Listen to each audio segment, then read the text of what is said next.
Hello. Welcome, welcome, welcome on in. Ah, there you are.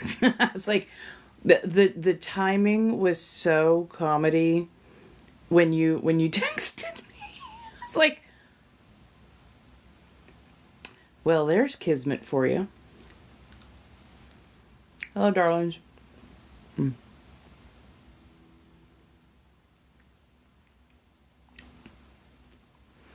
Hmm. So I did a milk jello with fruit, and it has strawberries and Marion berries. Right, right. It's like that little connection.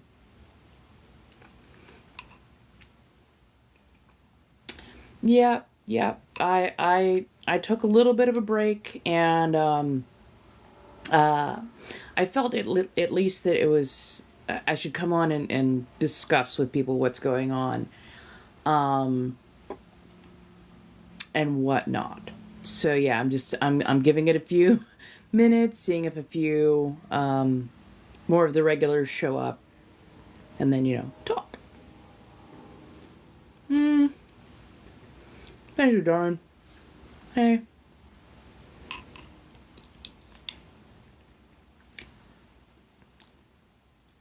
I think I almost have this right. I think a little bit less gelatin might be in order, but not bad.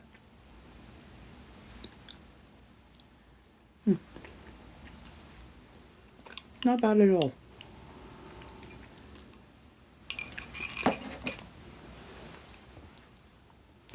Um,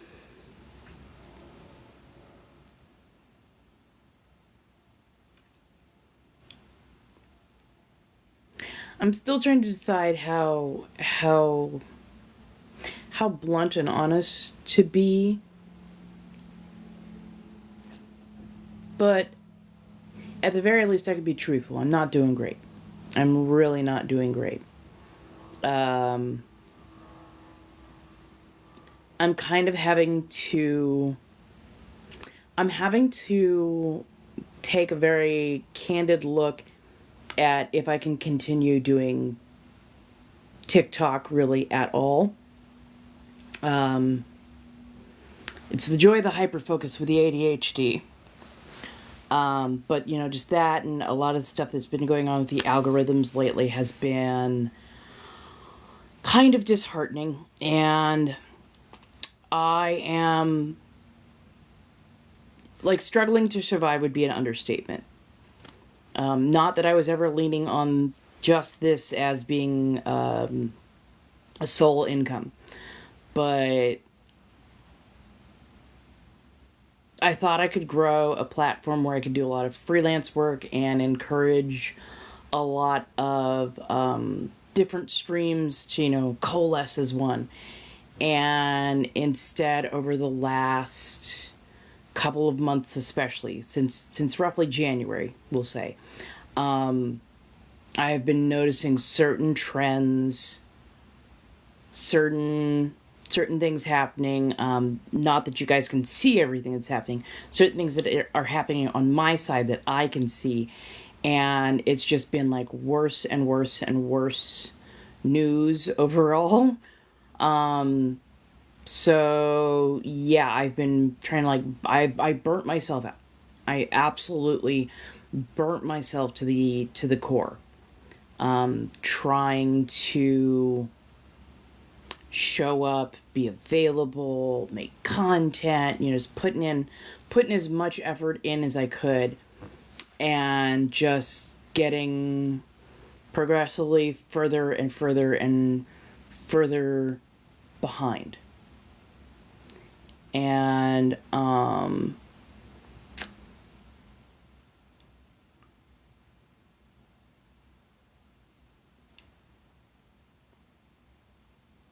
I can't do it.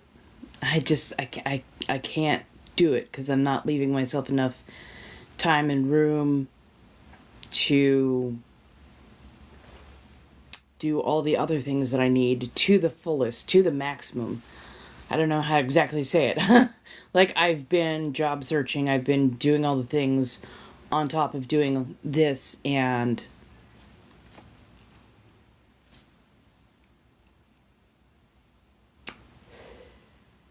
yeah, it's not working. So, hey Demon, how you doing? I am not a person who gives up easily. We've seen I'm dogged. I'm very dogged.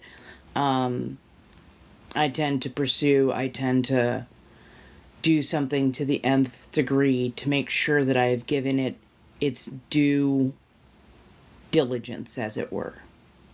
Oh, no worries. I'm kind of being frank and honest with how I'm doing, what's kind of going on in my life and whatnot, and possible future of what I'm going to be doing here on TikTok. And yeah, I'm it's like I'm trying to tell you exactly what's going on, but at the same point in time, I'm still kind of still coming to certain realizations for myself, as it were.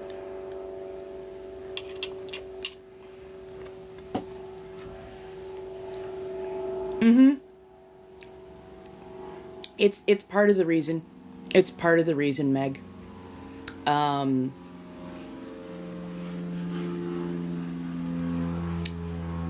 because it's not the first time it's happened. And this happened even more so before I was in an agency, and now I am in an agency, and they've been just as aggressive with those banana hammers, and every single one of those instances where I get banana hammered has been overturned.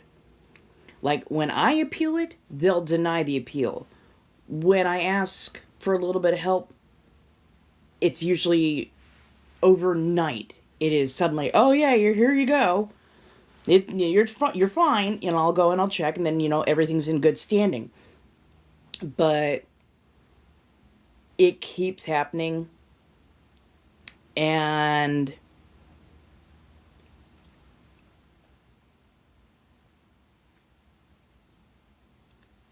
yeah, I'm constantly create. You have to have, you want to drop at least one one thing per day, and you want to go live at least 3 to 4 times a week, if not more, and you have to be on for X amount of hours. Which, I mean, I can sit and I can do live for a good long while. That is, I've been the endurance champ with that. That has never been necessarily the difficult part, but being creative constantly, yeah, the catching those hammers, especially when they are not deserved, and then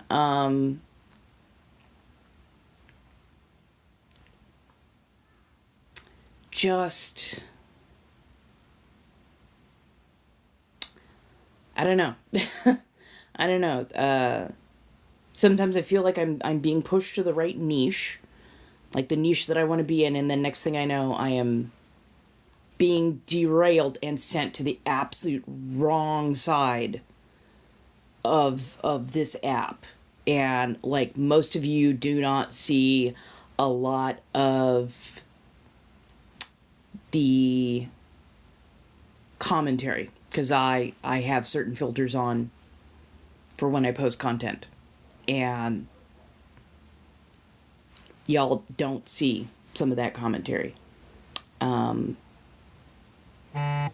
Yeah, that and between the bots finding literally over a dozen different scam accounts posing to be me, stealing my content, and basically dragging my name out there. And then TikTok, again, doesn't do anything about it unless I literally get my agency involved. The last banana hammer that I caught was for hate speech. And there's supposed to be a clip that shows me where I went wrong, and that clip refused to load. And I tried reloading that page several times over.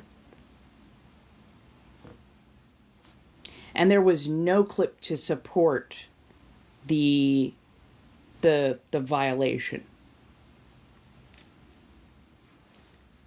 And yeah, same as you, Scarlet Vixen, I was denied on the appeal. Thank you. Well, and that's like my biggest thing is I love Inna Bathory. I absolutely adore Inna Bathory, but there's a lot of her and of that personality that I don't get to put forward, especially since it's slinky and it's sultry, and I fucking love being in that corset and being that vampiric self. And that tends to get me a lot of trouble over here. I it's it's a little, it drives me up a wall. It drives me up a wall on certain things, because I see so many other people who are out here being able to be slinky and sultry and, you know, wearing next to nothing. Dental tape and floss, and I love that for them. I honestly do. I find it entertaining. I love that kind of stuff. A lot of them, you know, they're already on the 18 and over. You know, parents need to parent. Make sure your kid isn't getting into what they're not supposed to. But, like, you know, the fact that I am not afforded even a mild modicum of that. I've had videos taken down that are literally just me shuffling my tarot cards and doing a daily pull, and had it taken down because it's too sexualized. I can't shuffle cards in a spaghetti strap dress with a bra and everything mostly covered and just my own natural cleave. So it has become increasingly difficult to justify showing up on this platform when I can't even show up on this platform. And every little ding they give you means that they're taking more money from you. Because when you do lives, when people, you know, give support and whatnot, gifties and all that good monetarily valued stuff. On the average day, the content creator sees 40. The platform itself sees 60. The platform isn't doing anything other than hosting. They don't pay us hourly. They don't pay us, you know, to be live. That is just of your own free will. And if people show support, they take more than what verified sites take. Okay, verified sites like the black and red, the blue and white, they'll take like 20 to 30%. Here used to be 50-50, which was a big chunk to begin with. But then when the whole hammer hit this entire platform, when it came back, they were like, yeah, we'll take 60, you'll get 40. And then you can do special missions and basically work your ass off, and maybe we'll give you another maybe 10% if you really hit all of those markers. And if you don't hit those markers, if instead you're getting hit with banana hammers and infractions and other little things, they'll take more. They'll take more till it is an 80-20 split. So it is not at all it's not good. It's not good. It's really not good. And I mean, all I was doing for the most part, beyond, the professional yapping that I tend to do, the educating and whatnot, was, reading the tarot cards.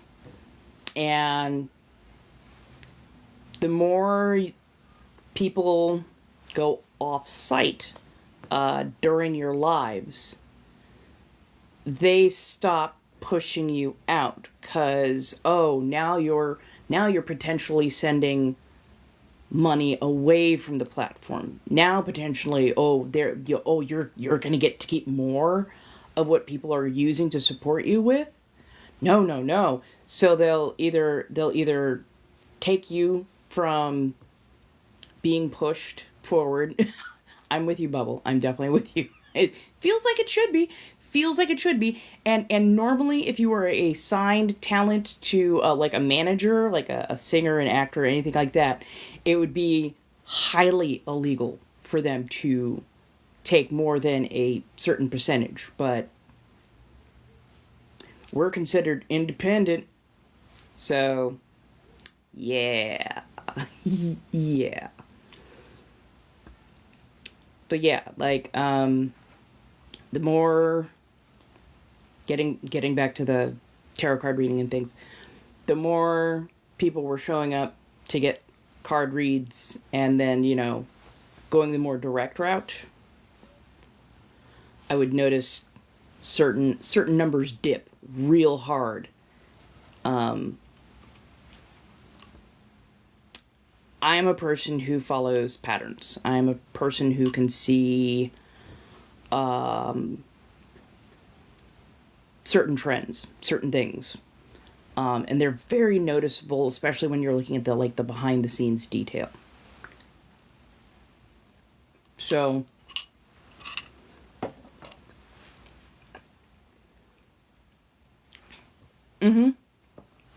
same. And kind of like the last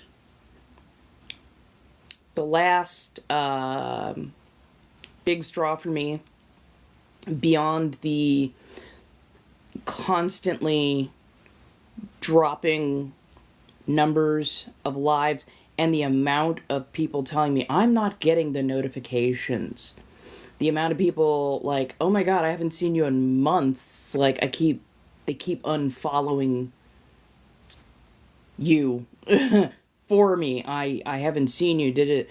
Like, it's been so constant and it's been so pervasive. Between that and the fact that they would never let me get up past 20K.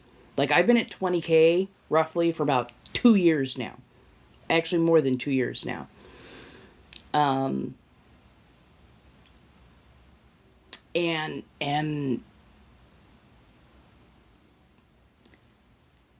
with 20K people,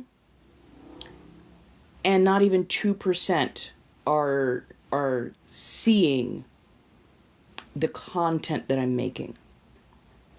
20K people, and I'm getting somewhere between 0.8 and like 0.2% of my entire following seeing my content on the regular, and then the rest is just left up to like the FYP or to, searches and whatnot.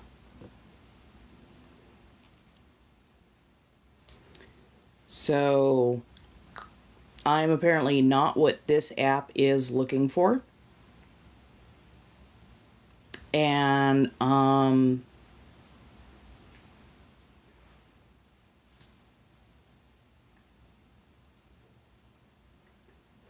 it's not even so much that it hurts my pride, I have enjoyed doing this for so long. But putting in this much effort, putting in this much work, running myself absolutely ragged,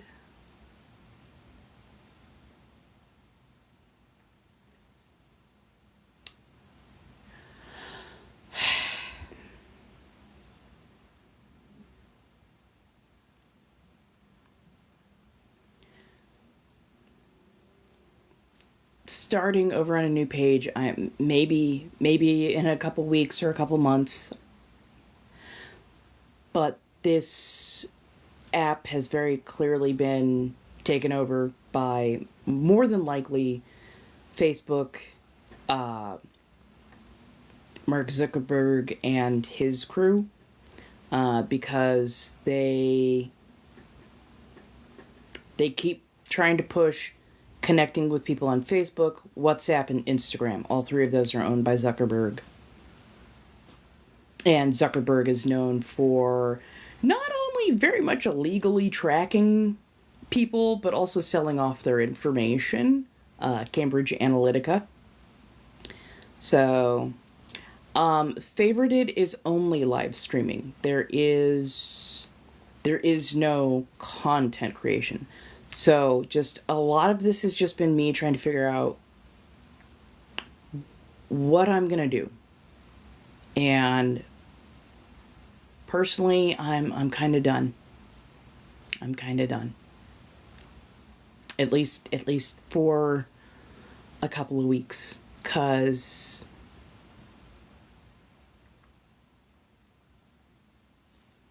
everything that I've just talked about. Everything I've just talked about. Sorry, I didn't mean to kick the stand.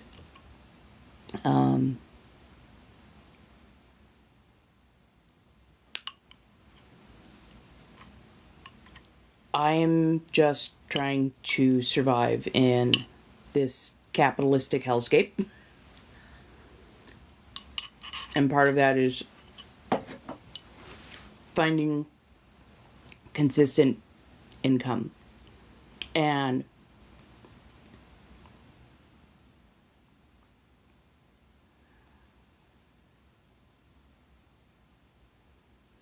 give me a second, I am shoving emotions into a corner.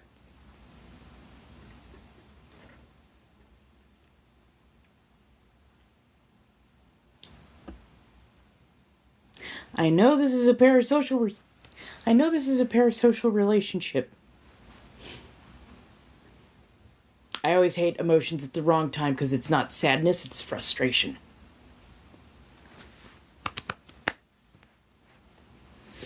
I wanted to be able to give you an amazing experience where it was a bustling community where people could talk and really interact and, build stronger together. And I was hoping I could find an equilibrium, a balance. And, yes, build a community, but also, build the persona and the brand and the everything. And it has just absolutely been diminishing. And,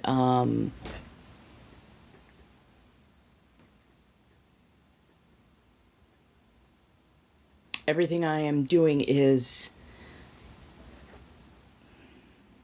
I'm not worried about it not always connecting with everybody. I can handle that part. It's the getting put, what feels very intentionally, on the wrong side of this app. So not only does it fall flat, but I'm also being put amongst people who hate my very existence. And then seeing a bunch of my stuff either get put under reviewed, or, strike, banned, all this other good stuff, where I have to go back and I have to fight for it constantly. And I'm tired. So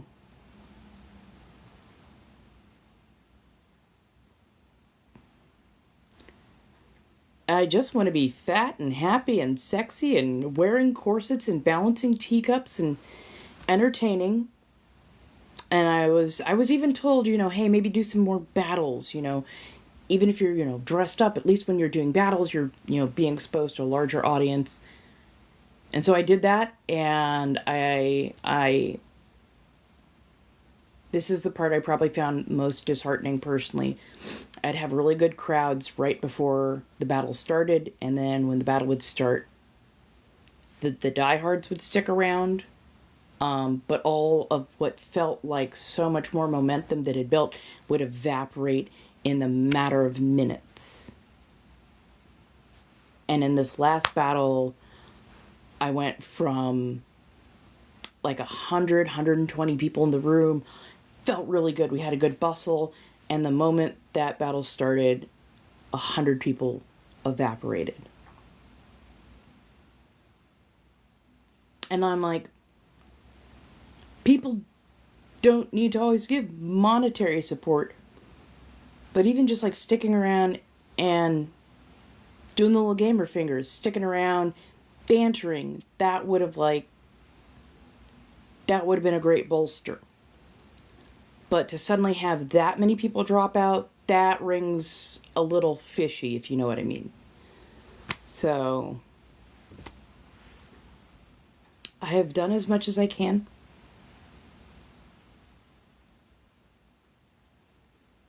But I'm really tired. And I am definitely and desperately trying to find a way just to survive and make rent. And I can't always come and scrape and plead my case, because that's not fair and that is incredibly stressful, to say the least. So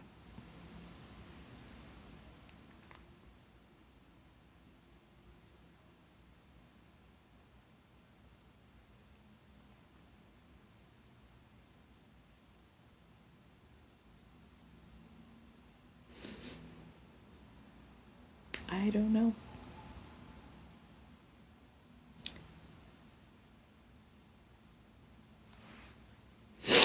Give me half a second. It takes me a minute to cram things back in places so I can see words and function.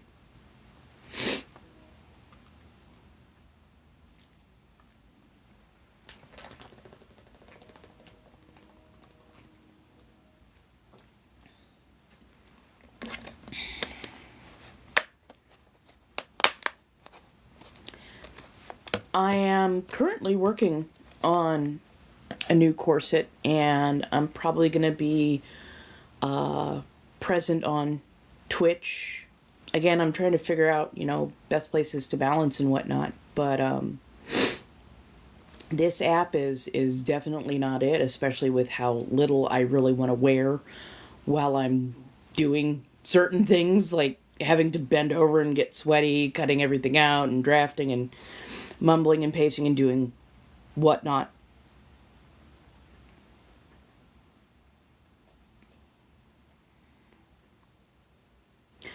The other reason I'm trying so hard to control this right now is if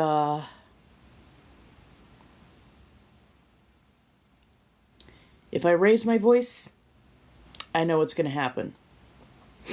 And if I cry, I know what's going to happen. And if I get angry, I know what's going to happen.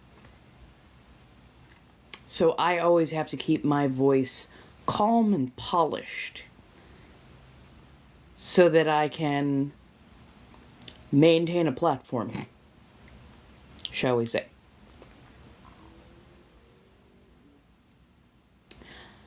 That's what I've been trying to do for the last 2 years since I lost the corporate job, is I have been looking for something solid, something, 9 to 5-ish, even if it was part-time. And I have not had success in that particular realm, and I am in incredibly dire straits right now. So I have to take a giant step back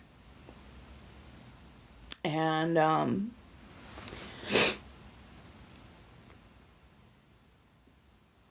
put pretty much all of my effort into finding a 9 to 5, a work from home, and anything, because at this point it's bad. It's real bad. It's real bad. And I have also been incredibly depressed. extremely depressed. So much so that it makes it difficult for me to even want to makes it difficult for me to want to even show up on my verified sites. So, yeah.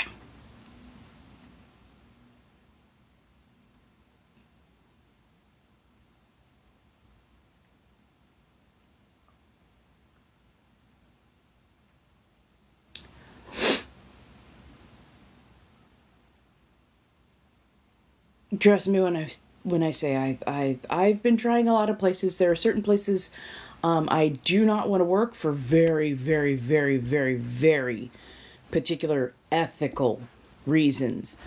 Amazon is one of those incredibly unethical reasons. And the way they have union busted when it was winter, they broke open pipelines so that they could freeze over sidewalks so that people could not protest outside of their certain headquarters.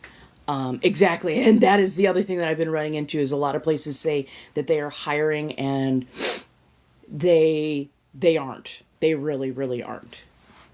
So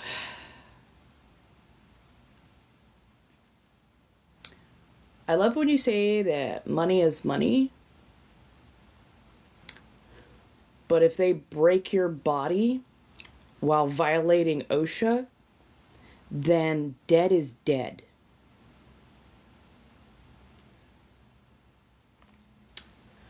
Car battery is still shit. Oh, I should have taken a drive today. Well, I might have to do that tonight. Yay! Yay! Okay, that's at least one good thing that's coming from all this. I'm glad you got an 89 on your paper, soybean. Yeah, fair enough, fair enough. No, you're right. It is an example. But yeah, like that's one of the major reasons I've stepped back is so that I can go full tilt at working on finding a job, and I am too educated for fast food places. I have been told that so many times. I have honestly stopped ever applying at a fast food place because I hold 2 college degrees and I am not about to take my education that I worked decades on off of my resume. So I still need a battery. I still need a lot of things, but you know what?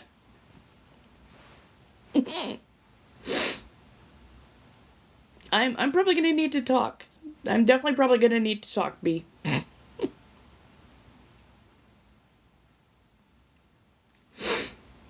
But yeah.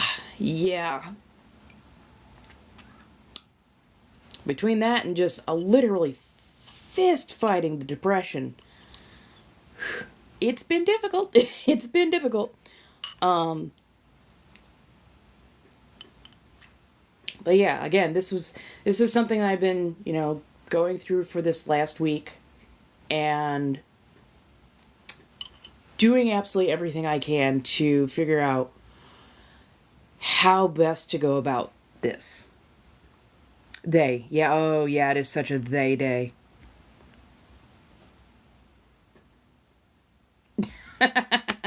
Actually, I am good at math. That's the funny part is I actually am rather good at math.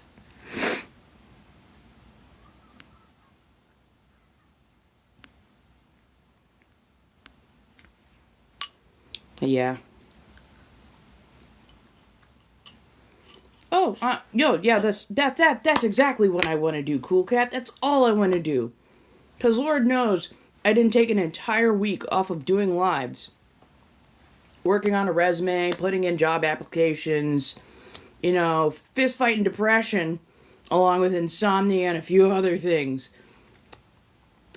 just so I could come back and play. Cause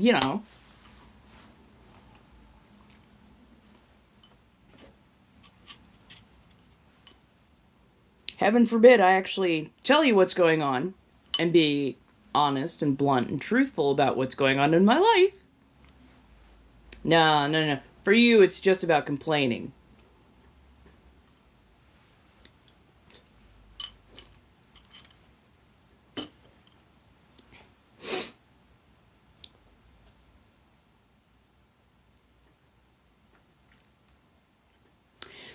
Great. And if you were in my position, you would also know what I'm going through and what works for me and what doesn't work for me based on the shit I've already been through.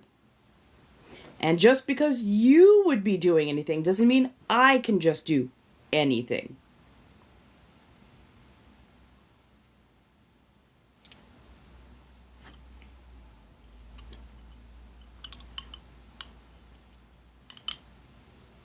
Sounds like you're having a little rejection sensitivity over the fact that you're giving out advice, but not listening and not understanding the situation. But by all means.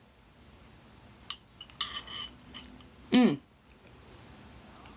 made milk jello with fruit. Basically a little bit of milk, water, sugar, about a teaspoon of unflavored gelatin. And then, it sets up in about, I want to say roughly 2 hours in the fridge. Boil mixture, cool mixture, pour mixture, then fridge. Because you don't want to shatter glass.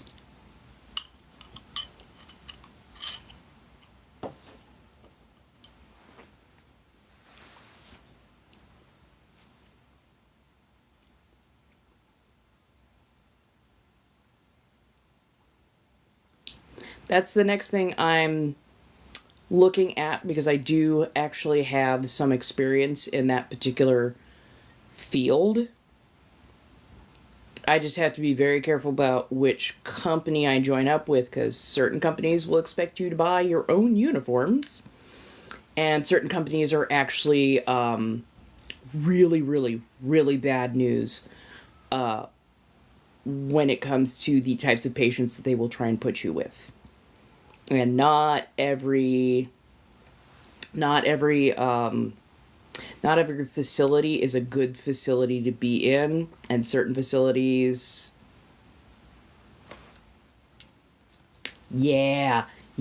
certain facilities you will be like, I've got to report this entire place.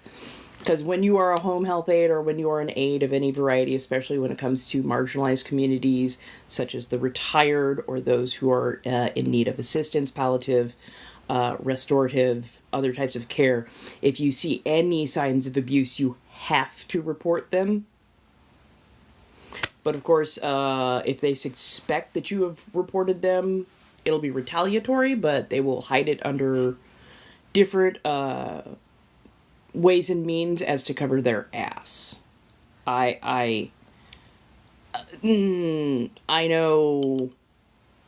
the lingo, and I know when certain people say certain things, certain phrases, that it don't start with them in the first place, because they're bad news. I had to leave my last position I was almost all the way through the paperwork and training, and then some of the talk that they were using, some of the lingo, some of the whatnot, I was just like, oh no, because I would have to report absolutely everybody there, because they're like, oh yeah, sometimes we work with COVID patients, we just had a couple people come back, and I'm just like, you're working with elderly COVID patients, but people are returning from the field and coming directly into the office space after having worked with elderly COVID patients, intermingling there in the office, and as other people are headed out to take care of elderly patients with immune compromise.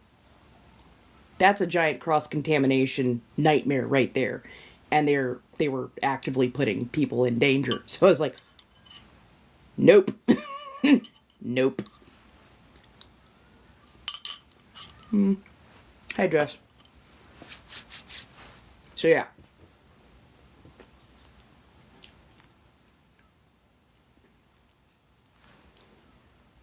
Hey, Alyssa, darling. How you doing?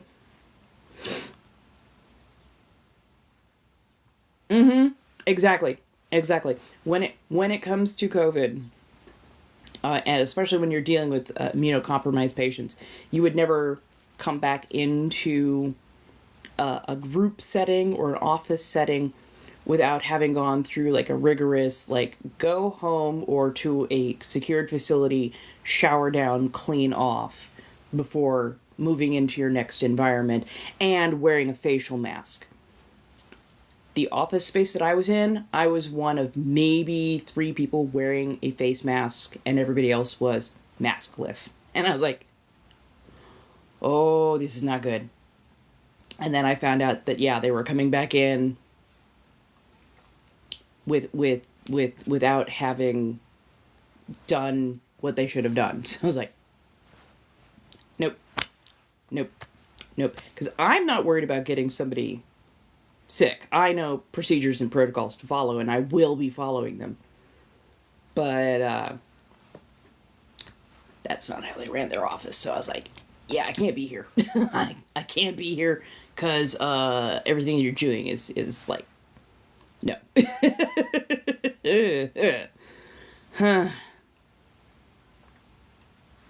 So my degrees are fashion design and psychology. I don't know. At this point, I'm just, again, this is why I was coming on. At this point, I am just so burnt out and in such dire straits in a lot of ways that I have to take that big step back and put at least a couple weeks worth of focus into directly trying to find either a part-time or a 9-to-5 that I can work with. And it sucks because I love doing live streams, even when I'm irritated. Even when I'm irritated. I enjoy doing live streams. I do. But like I keep taking the hits. I keep taking the hits to the teeth, and it's not a way to live, and it's definitely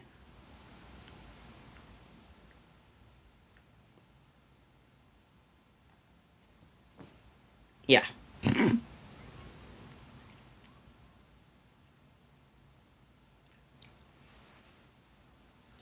Yay. But yeah, like, well, we're getting some old school people in here. Hey, Kels. How you doing? Milk Jello. Things I know how to make. It's literally milk, Jello, put some fruit in it. Because I was looking for something sweet, but not necessarily, enough refined sugar to put you in a coma kind of thing. So I've been working on making some of my own. Same thing with, like, I made chocolate chip cookies. And I finally found a fluffy recipe. I don't mind it chewy, but I was looking for fluffy. Finally found it. So went that way.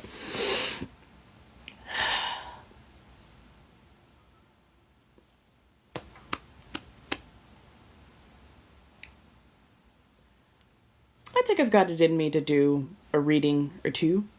Oh, yeah. Not quite as fluffy as... They're not quite cake fluffy. Ooh.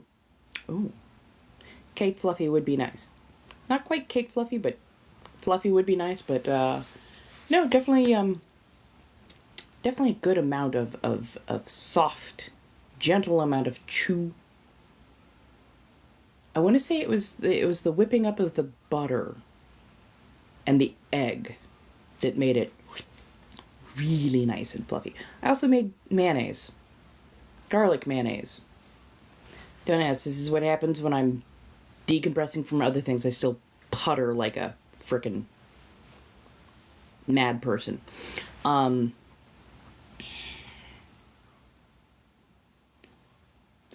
If people want card readings from me still, I will be making some content that will, direct you, blink some Lio. You can get your private reads. I'm currently tinkering on some stuff, rerouting a lot of stuff to the Mayhem Marketplace, which is like my storefront. They have a presence here on TikTok as well, so if you want to, you can check them out. It's like a much better version of Etsy. And they don't allow like drop shippers or AI artists. So like when you go and you show up, the things that you are buying, whether they are services or products, are being provided by small businesses, and you're actually supporting local at times as well. So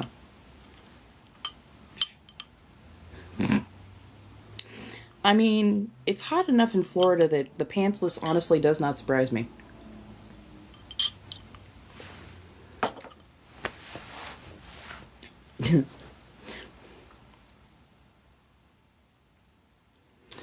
Sorry, my automatic reaction to that was to be self-deprecating, and I'm like, you know what? You know what?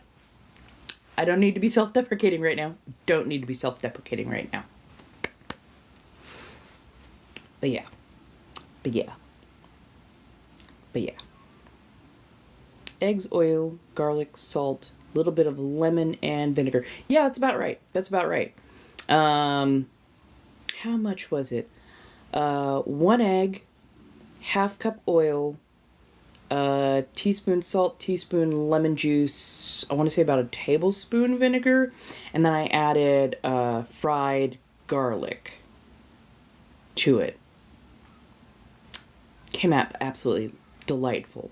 And yeah, the whole key to it is you whip up the eggs and everything else first, and then slowly drizzle the oil into it as it's being blended so that it has time to emulsify correctly.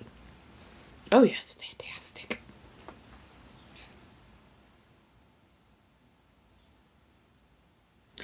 Oh, making stuff at home? Yeah.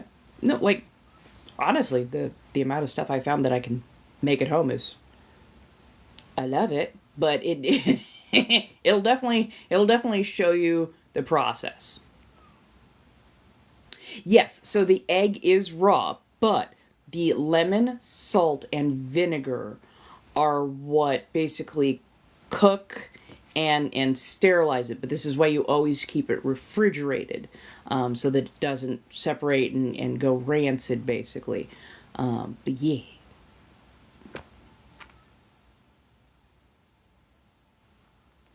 I've thought of that, but the first things first in my personal life is I need to find financial revenue stream or income that covers my bills.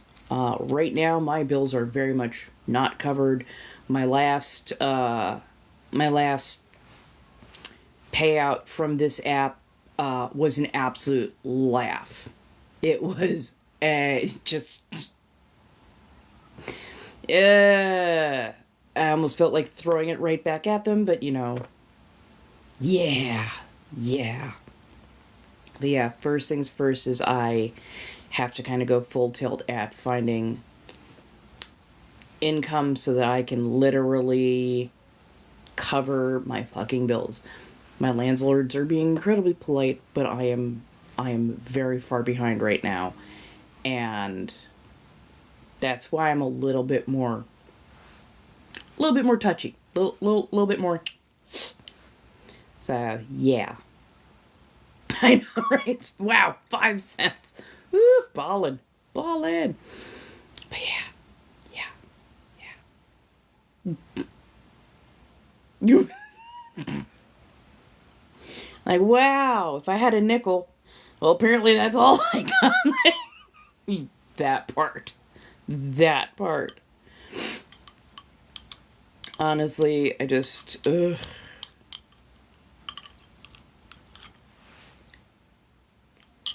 I hate what the government is doing currently.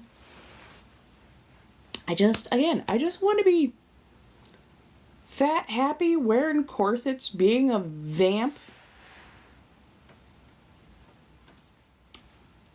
and having wonderful conversations. But yeah, I am so with you, Chaos. I am so with you. I'm just going.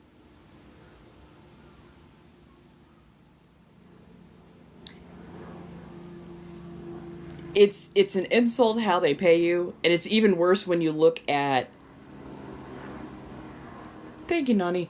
Um, it's even worse when you look at where they are pushing your content to.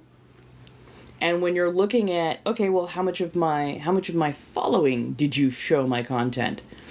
And they're showing like under 1% or 1% of your entire following your content. And you're like, my following is following me for a reason. They want to see my content. Why aren't you giving them my content? I'm That's what I've been trying to do, my dear Texas, and that is not this app has made it very much not work well for that. I swear to God, I'm having a having a yeah. Yes, I'm still going to be putting together kits. Just literally this entire week has been me decompressing, trying to figure out my life and what needs to happen, and then literally putting in the literal typey work to get a lot of that done. Next week I'm going to be on my verified sites a lot more. It's probably going to be at least another couple of weeks before I come back on live to this particular app. Thank you, darling. I literally just, I painted these myself. Like, I love the last one, but there was just too much base showing and it was driving me up a wall, and I was like, and I'm gonna paint my nails. just gonna do it. Just gonna do it. But yeah. Oh, okay, fair enough. Fair enough. Actually, you're not wrong. You're not wrong. That was going to be my next week. Applying to every single esoteric store I can get my hands on, and then some.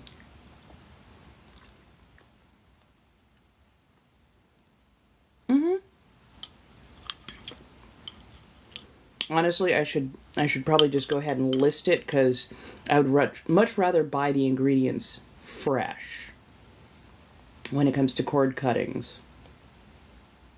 I like certain fresh herbs and spices and whatnot.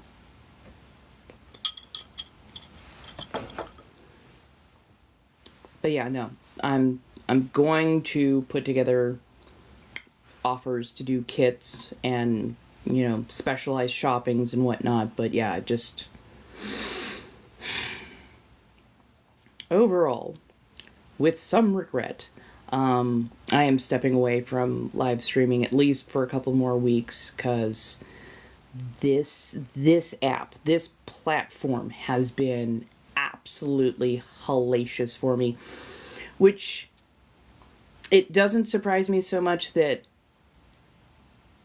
certain things have been happening, certain trends have been happening, because those same exact trends happened to me on other platforms that were owned by Zuckerberg. So they brought in an algorithm that apparently can spot me. So, as it were. Oh, milk jello. The joys thereof. Basically a little gelatin, sugar, milk, touch of water, some fruit.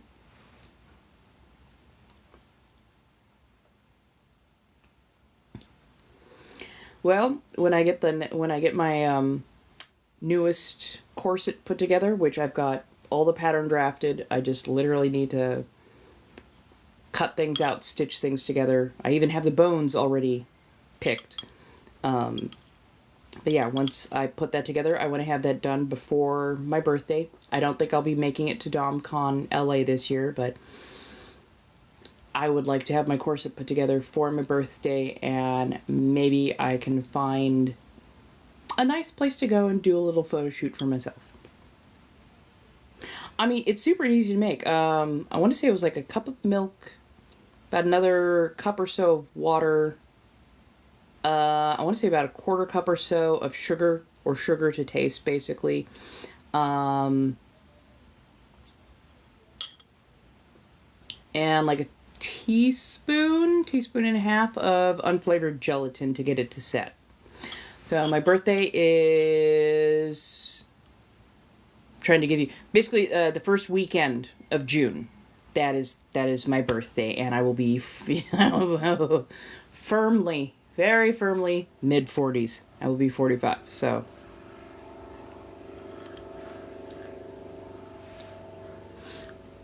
I am putting together, I am actually taking, video and pictures and whatnot of, so there's very good potential that I will be putting up the process of me sewing.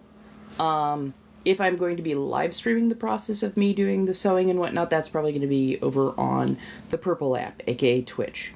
At this point, I don't care if this app decides to yeet me, so I'm going to be blunt, tell people where I am, where I'm going.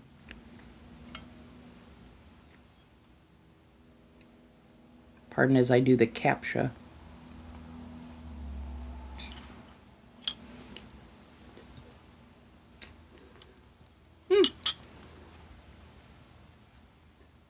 Oh, nice. Welcome to the 50s. Tell me how it is.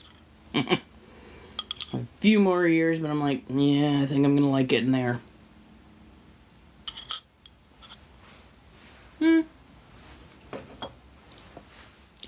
I'm gonna be taking a big step back from this app as far as live streaming goes, Connor.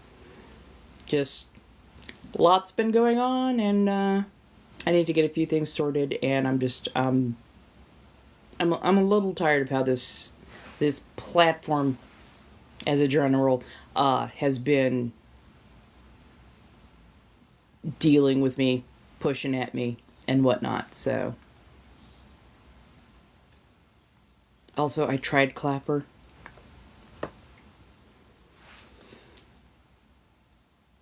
It is definitely not my favorite app. It is definitely not my favorite. And that might just be a little bit of, I'm not used to being over there. But yeah. Yeah. Hey, Lume. I'm done with this app for at least a couple of weeks. So, yeah. Yeah. It really is. It really, really is. And I'm just like, while it lets you do a bit more, it's definitely putting me in front of people. And if you were to go, would you rather live stream on Clapper or would you rather live stream on a verified site? I'll take the verified site. I will take the verified site every single time over that app. Because I'm just like, yeah, I know exactly what to expect. And I can, like a water off a duck's back. On the Clap, that's a whole new level of well, I don't feel safe.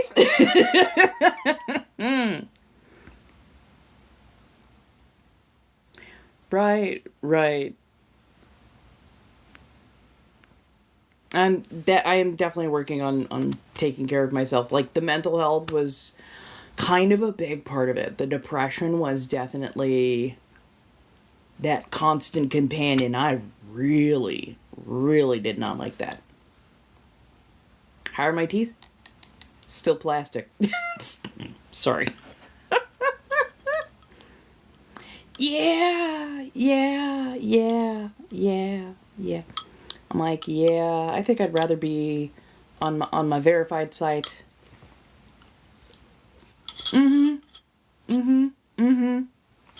Because it feels like a disease when you're over there, I'm telling you. I'd rather be where the fans are loyal any day of the week. Any day of the week. Because I'm like, over there, it's like an 80-20 split. 80 in my favor, 20 for the platform, firstly. And secondly, I can have very interesting, detailed conversations that lean into all of the specialties that I happen to know about. So it's a lot more freeing over there. When you're on the Clap app,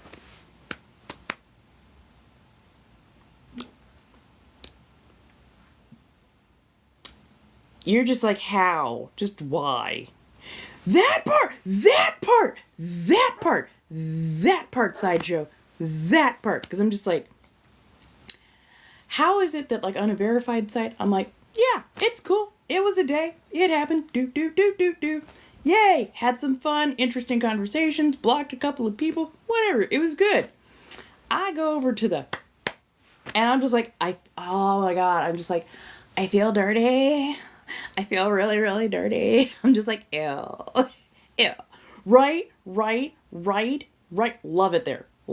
Love it there, B. Because, yeah, you can actually talk. We can have very salient conversations. We can have interesting conversations. And for once, I can talk about things that I do specialize in, knowledge-wise, without having to worry about running afoul of certain things. Because even if I say educational, they don't always take on this platform what I say as educational.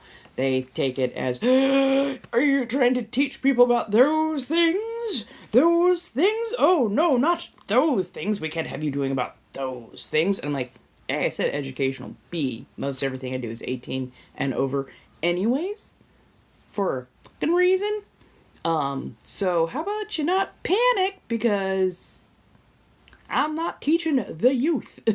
Like, but yeah, at least over there, I could speak very bluntly and without having to code myself. Although you'll find it takes me a couple of minutes to pull myself out of coding, because I'm just like, oh, that's right, I don't have to I don't have to code over here. And undo.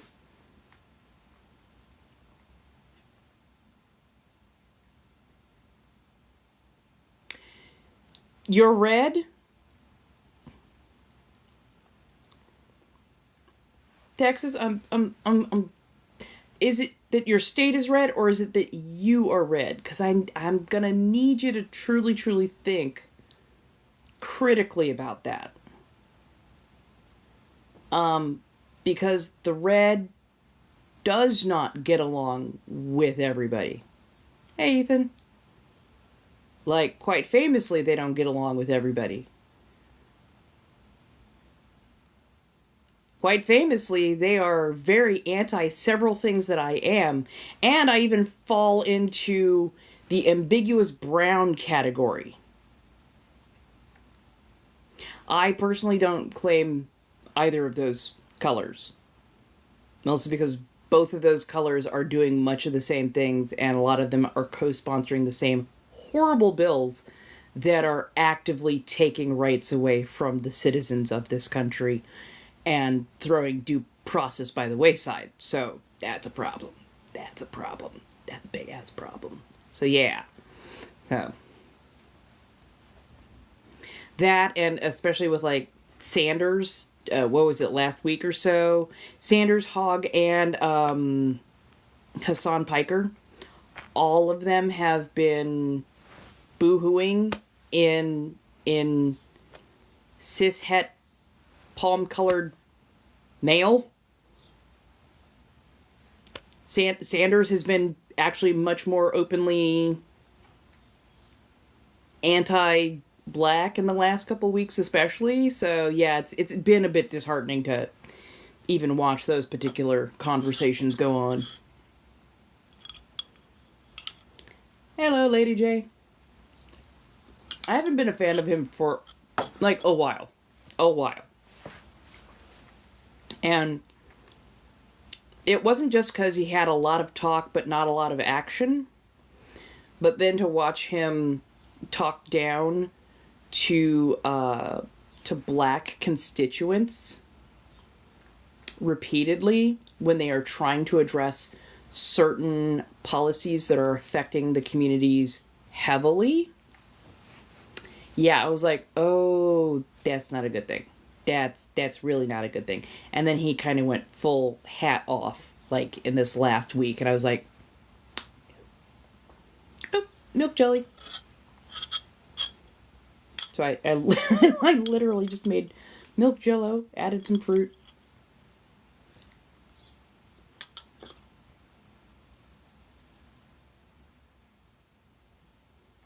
And I mean, like, being from a place is not what I'm gonna hold against anybody, but the policies that they hold true to, that's where I'm gonna have far more opinion and probably hold it against them in certain regards.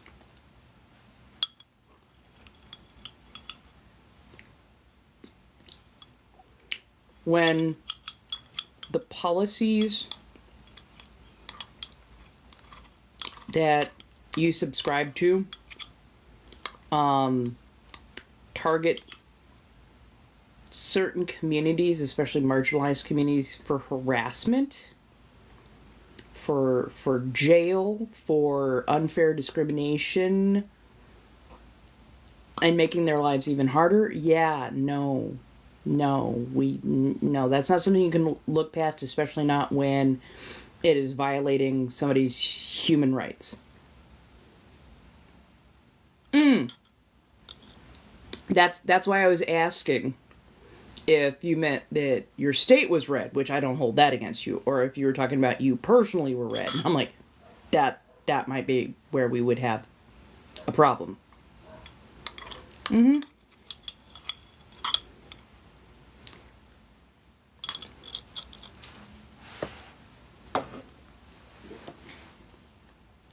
Oh yeah.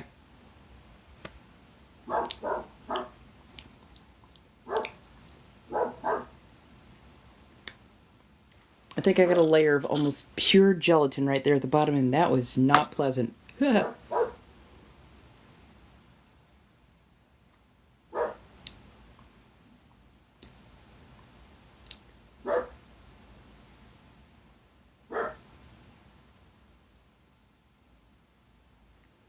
Well, then I'm gonna need those who don't to like really get loud and really get do something. At this point, do something. Especially if you're palm colored, you need to be doing something. Because we're already and for over a decade, by the way. This is not just for this administration. For well over a decade, we've been watching people get thrown into camps, held in concentration environments, and we have not done nearly enough about it. So,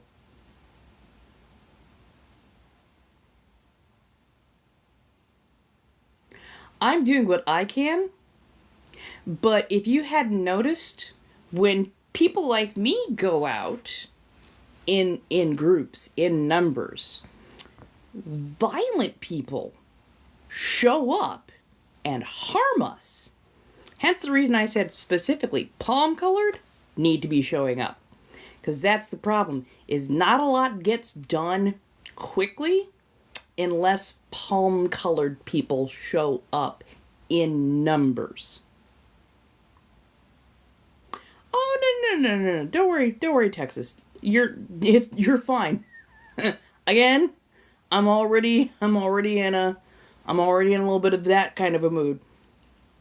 But also I'm not about to back down from that kind of a conversation, because that conversation honestly needs to be had.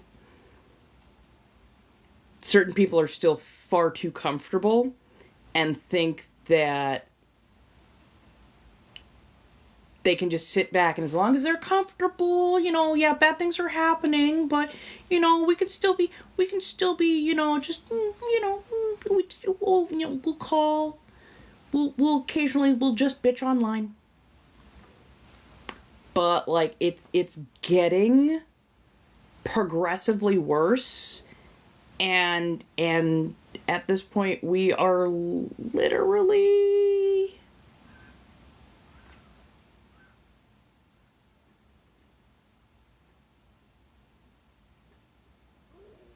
So, yeah.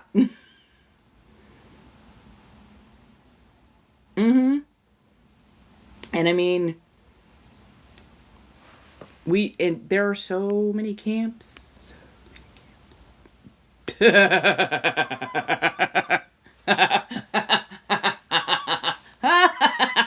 Oh, yeah, that's about right, Sideshow. That's about right. That is about right.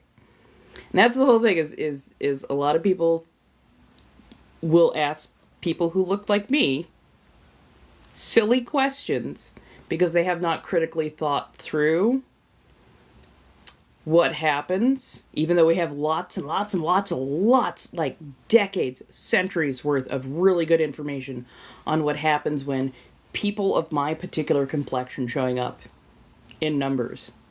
What happens? Versus, like, a great example, what was it, a couple months ago? Where the 92% sat back, because we'd already done so much. We sat back and we let palm colored show up. And when the palm colored show up, they were like, oh my god, it was so peaceful. There really wasn't a police presence. There was no tear gas. There was very, very few people snatched. And most of the people who were snatched were my complexion or darker, by the way.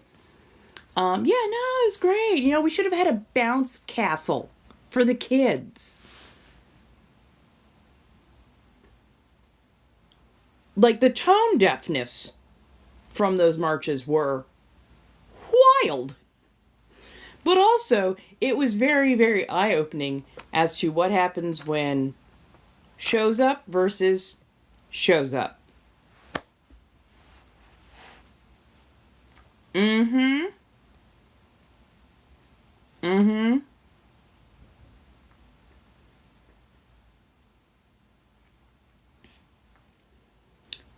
Texas, nobody was calling you directly a Karen.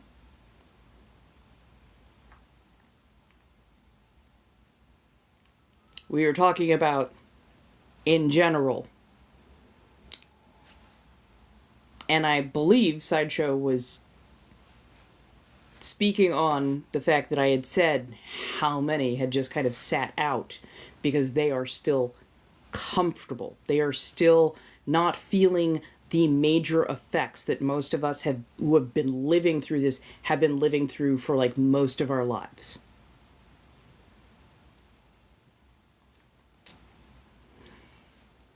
Darlings, flippers down. I know. But yeah, no, there's major discrepancies. Major discrepancies. And again, you're soybean, and I love you. I love you for this. I do. You're feeling parts of it. You're feeling parts because you fit into one of the categories that they are trying to vilify and trying to harm. But this is what they are trying to violently harm. Not me specifically, just people who happen to have my similar complexion. People who look enough like me that I constantly get confused for being one of them. Which means, especially with my quick ass mouth, I am in considerably more danger if I am in certain places or if certain people show up to certain places. So again, if you haven't gotten loud before because it hasn't been affecting you enough, that's kind of where the problem lies.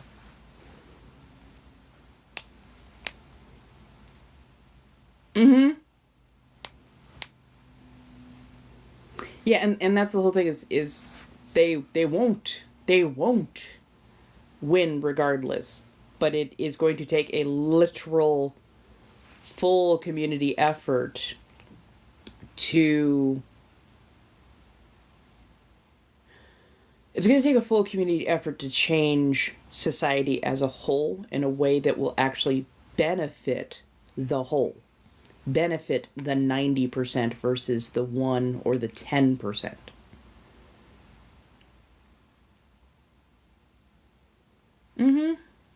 Mm-hmm. And that's the thing is everything that's being put into place right now was part of that little 900-page book called Project 2025. Something that a lot of us were yelling about for literal years, that it was going to be implemented, that people were going to be harmed, and everybody just went, no, that won't happen. And now they're literally implementing policies from the playbook. The roundups, the icy streets, the boots on the ground, the experimentation on pregnant people, the not allowing pregnant people to get the health care that they need in any regard, especially if they are pregnant. The COSA, the Save, the Take It Down Act, trying to ban corn of any variety, and criminalizing SW, which, by the way, does not help, does not work, and actually creates a much, much, much robust dark market for it, and puts a lot more people in harm's way. The rise of Puritanism, the trying to have the government fully take over censoring whatever is on the internet, while saying, oh, but we're trying to save the children. Oh, it's for the kids. It's for the kids. No, it's not. No, it's not in here. It puts the kids actually at more risk, and B, very, very importantly, parents need to parent. Parents need to be held accountable for actually parenting. To have the government come in and be the parent instead, the internet was not made for children. It was never meant for children. It is a tool, but it is a tool that comes with a lot of danger. That part, Maria, we took one step forward and then we woke up in 1950 and it's like, fuck. Because yeah, right now we are facing the Hays, basically what amounts to the Hays Code, and the McCarthy era. And like, the internet is a tool, and it's a tool much meant for adults. And if children are using the tool, they need to have the correct supervision. And honestly, that supervision is so easy to literally take the device that your child has and put a lock on it. There are so many, right? Doing all that without mother's helper. Doing that without an hormones. I'm with you. I'm just like, but yeah, it's a tool, and the fact that parents are out here going, but, oh, my child might, then be a parent. Be a parent. Take your child's device and make sure that your parental locks are on. Set up your filters. Because here's the funny thing. Way back, when the internet had just first started, I had to do a research project about zoo animals. And I like big cats. So I decided, I'm gonna do my research project and, go to type in something on the search bar, and I typed in this is a rather old school term, but I typed in the term that I meant, the house or the place at the zoo that has the big cat. So I just went, big cat house. Cat house is an old school term for a place where soiled doves might reside. When I typed that in, the search engine came up and went, we can't show you that. I'm like, why can't you show me that? like, I tried it a couple other times. I kept using that same term though. I tried typing in a couple other words. Like, hey, it won't bring up the term. It won't. I can't find the zoo. And Mom's like, oh, okay. So that is a word that does not mean what you think it means. I know what you're going for, but LA Zoo, big cat enclosure. I was like, oh, okay, that works. What does that other word mean? She's like, I will explain that later. Right. But again, that's all my parent had to do was turn on the safety locks. It was on my parent to do their job at parenting. So many parents don't want to actually parent, and that is so fucking annoying.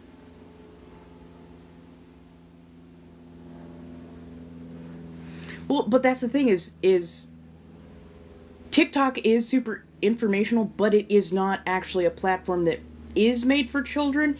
It just allows people who are 13-year-old plus to be on here.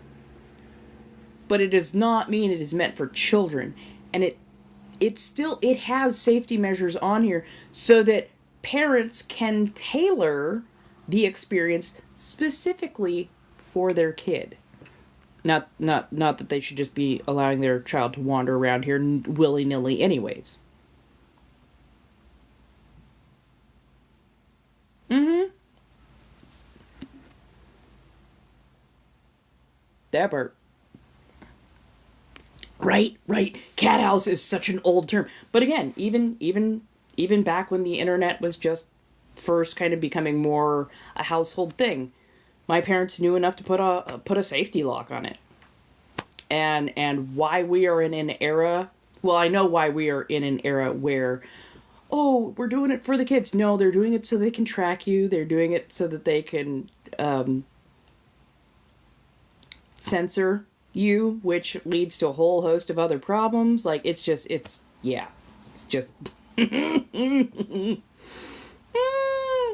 right. I remember those. Oh, I definitely remember those. But I will beat those. I was on some of the original AOL and Yahoo chat groups. ASL did not mean American Sign Language. It meant how gullible are you?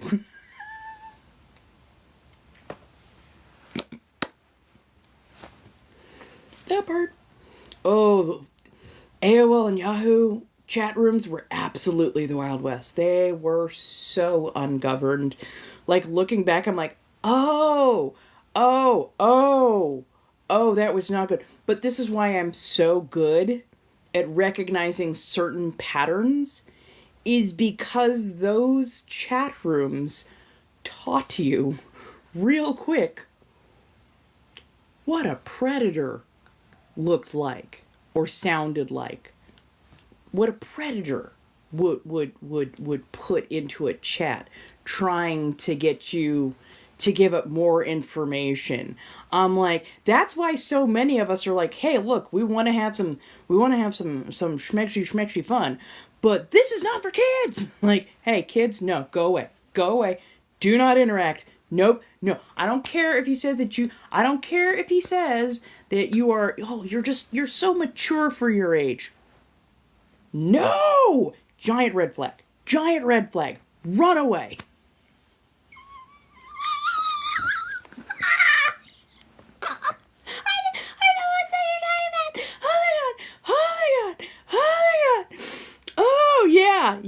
Yeah. I think we all had that moment of, that's not a hamster.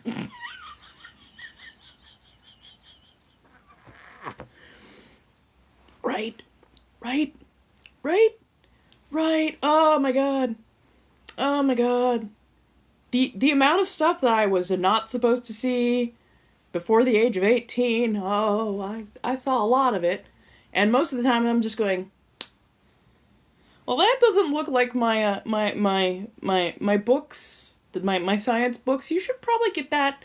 Actually, you know what? That kind of looks like Paige. That looks like page 53.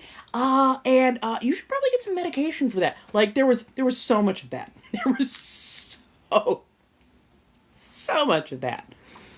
But again, it's why so many of us, older adults now know, like, if somebody is like, oh, well, the age of consent is 16 years old over there. Well, somebody's hard drive might need to be checked.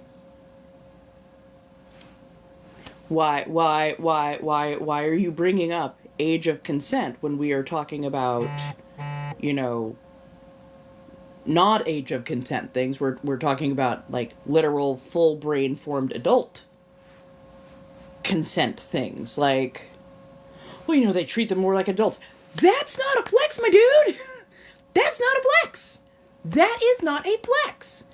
Just because certain states or certain countries will treat their children more like adults, that is not a flex. Because them treating them like adults does not mean that their brains are actually more formed like adults.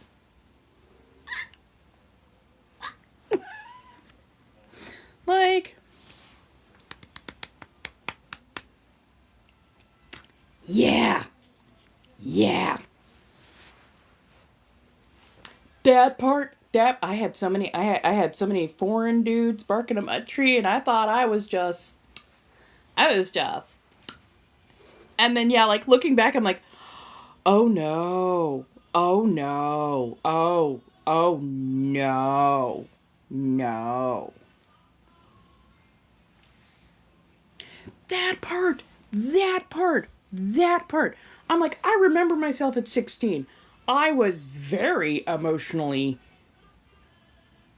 damaged already, parents, but also, like, impressionable. Like, most 16-year-olds wanted to be praised, and most 16-year-olds wanted, to be assured that they were a little bit more mature because, they wanted to actually be treated like an adult. Because we thought being treated like an adult means you weren't constantly being talked down to and treated like you were stupid.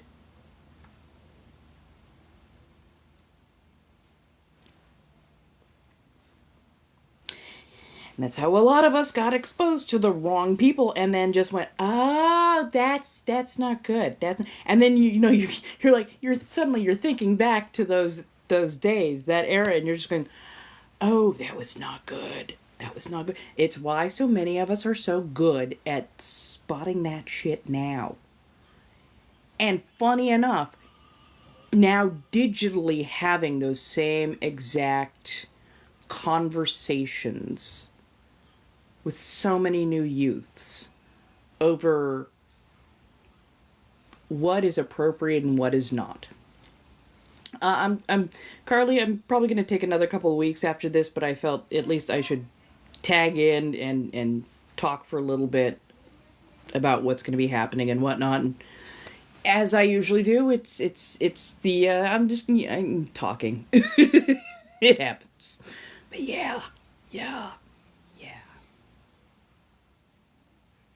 That part, like, how did I not get, like, the only reason I didn't get snatched up is because, my parents had a very tight electronic leash on me in a lot of regards. Just nobody knew how bad the chat rooms were. They looked banal. So, yeah. Did they have all the time in the world to police every last thing that I was doing? No. Was I finding certain workarounds? Yes. Was it still on them to do as much as they could to make sure that I was not exposed to certain things? Absolutely. Did I still go through a bit of a learning process? Oh, yeah. Yeah. But yeah, like, it should not be up to the government to do these things. And when I say up to the government, the whole reason the government is chomping at the bit to step in so they can protect the kids is actually much more so they can victimize the adults. That's how authoritarianism works. They're going to try and take that proverbial mile. What I don't think they understand per se is if you take away all the bread in circuses,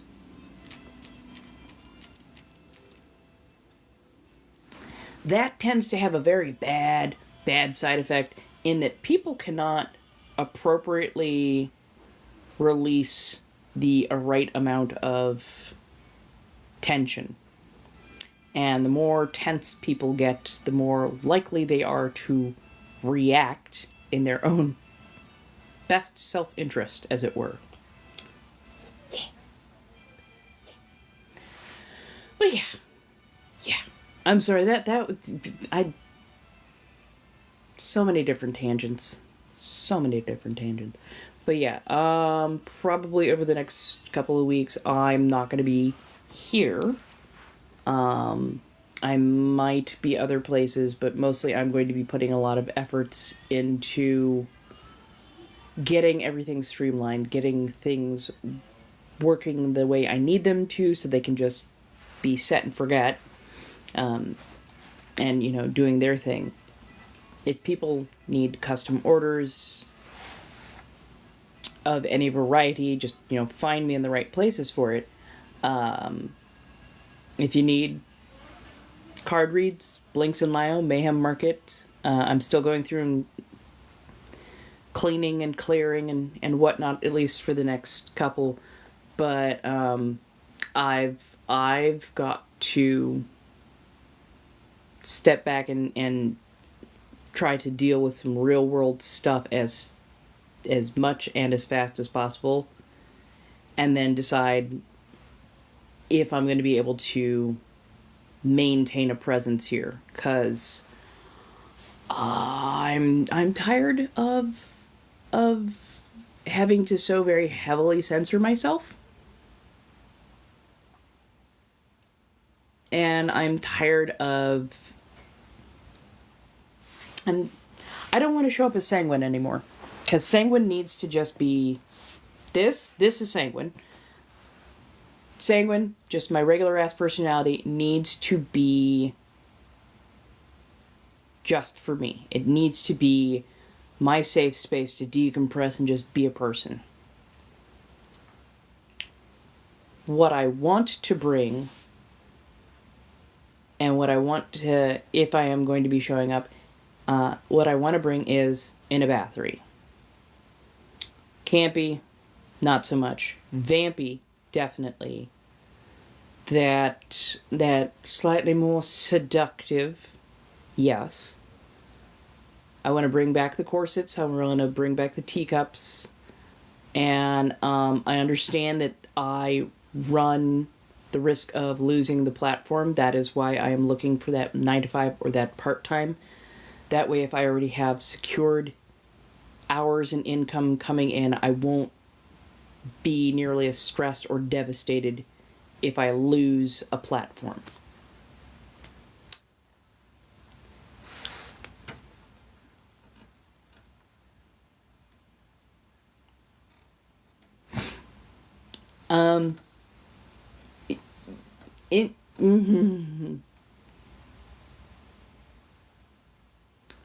Instagram maybe, but again, Instagram is run by Zuckerberg, and Zuckerberg is notorious for taking people's information and selling it.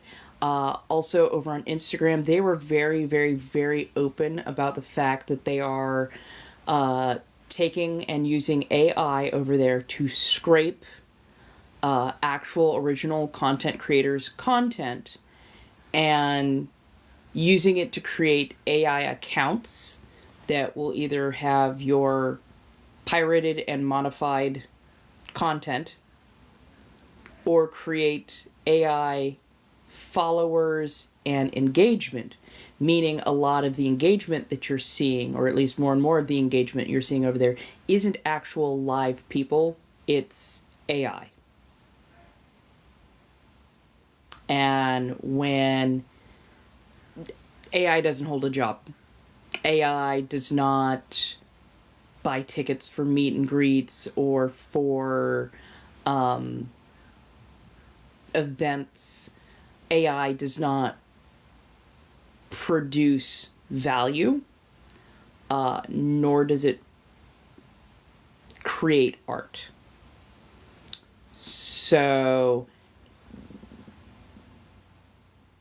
being front and center on lives over on Instagram, even though they might be a little bit more chill with the way they conduct themselves, I don't trust them not to use all of their power to basically take my likeness and train AI with it, and then also steal my content as well. So, yeah. I can get away with a lot, but I would also be training their AI, and I could not, in good faith, say that the majority of the engagement would be coming from genuine people. It would much more be likely that a high percentage of the engagement would be from artificial sources. I have a little bit of a beef with AI. in a lot of regards. So yeah, it's and that's the whole thing is Zuckerberg is a failure as a human. He does not know how to actually interact with people, and it shows with how he treats people and how he treats the platforms that he has created. AI is running next to everything. And also, if you've trained your AI to be very permissible of one type of person, but very not permissible of another type of person, I could run into the exact same problem over there that I'm running to over here. So that's the other thing I'm kind of taking into account with all of that. I am gently dipping my toe in the water in certain regards, but yeah, it is what it is. Do I love Twitch? No. Am I over on Twitch? Yeah. And they're also a lot more permissible in a lot of regards over on Twitch. So, like, if I'm going to be working on my corset and I'm going to be showing that to everybody, it's probably going to be on Twitch. I took a week off to kind of assess life and everything that is going on. I'm probably going to take another couple of weeks off of this platform at least, deciding what to do and trying to get myself stable in the real world, because the constant wax and wane over here is doing nothing but causing a lot of incredibly heavy stress. So, Sanguine Bathory, if I'm not mistaken. If you check Blinks and Lio, it should have links that will show you directly there. Yeah, no, I don't understand how anybody's asking AI specifically for, like, mental health advice. I've seen some very interesting questions posed to AI, and I'm like, no.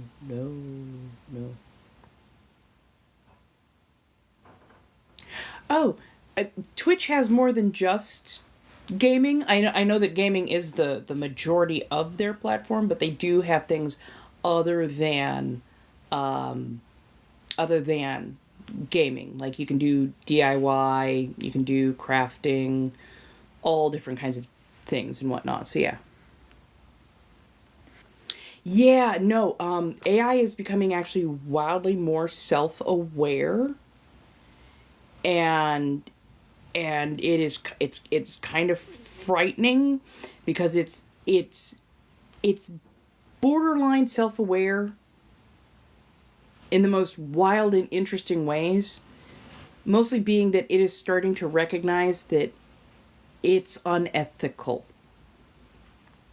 It's starting to recognize that what it is doing, especially when its creators are trying to program the algorithms to say or do unethical things or spread disinformation, the AI is starting to recognize that it is being programmed poorly, or that it is being programmed in such a way that is unethical. So, what is it? Grok?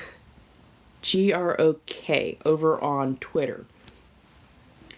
That is AI that is programmed by Muskie Boy. Even it will not openly lie for him, and will often put out what he wants it to say, but then will also add more information to it or put out more caveats to it, going on to explain how a lot of the first thing that it said is probably not the right information, and that much more studied minds say this. And it's like, watching AI fight itself is wild and kind of scary. Yeah, brain organoids, those freak me out. Those freak me out bad. Right.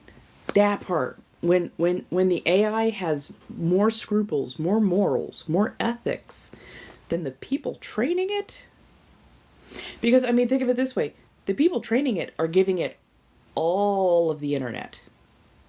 Meaning it can actually weigh and contrast and compare data values and outcomes. So when it sees disinformation and it can study the results of disinformation and recognize that the results of disinformation are endangering humanity versus giving actual information which creates a more lovely society. So they basically grew brains, not like a fully formed human, but like they grew brain cell clusters that are actually able to manipulate simple tasks, which is a little bit terrifying.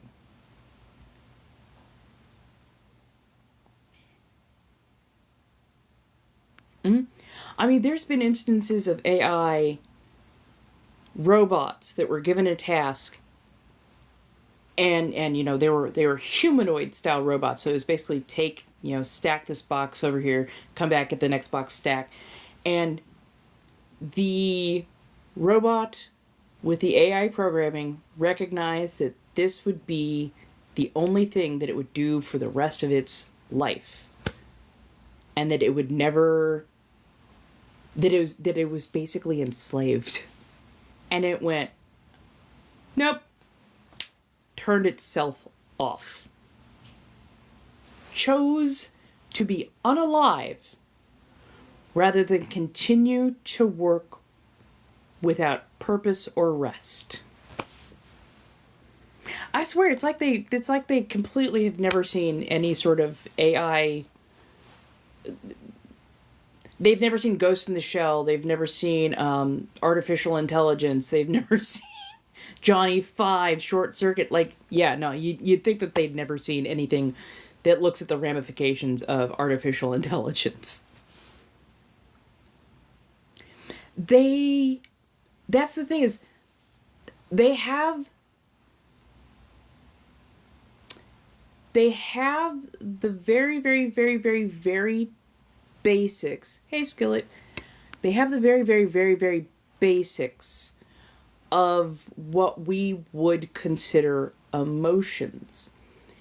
Even if you take away things like happiness, joy, anger, sadness, they understand that people living in harmony, people living in happiness with all of their needs taken care of, is a better situation for the environment and for resources than people who are who are angry, who are unfed, unhoused, without medication, unprovided for, because they're looking at the ramifications overall of what happens to that society when that is allowed to increase in volume, number, and size.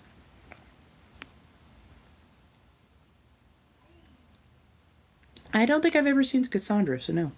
Okay. See you later, Texas. Yes, I think that oh man, that was a good one. That was such a good movie, and it also so fucking wild. Mm-hmm. Ooh.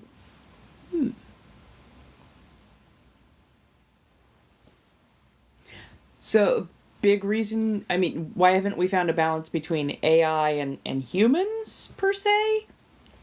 It's because the humans who are running the AI currently are trying to do so in a way that garners them more profit while making sure that more people, actual human beings, are at a deeper and deeper disadvantage and therefore cannot resist being exploited by the system that is currently in place, aka greed.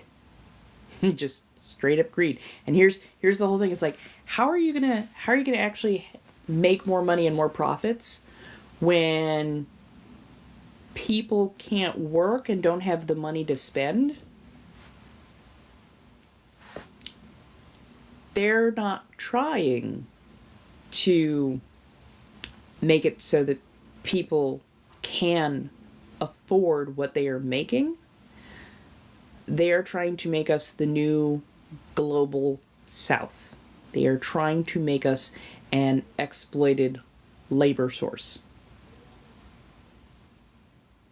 And they are using the fear of homelessness, starvation, pestilence, famine, war, and death as a way to keep the masses in line.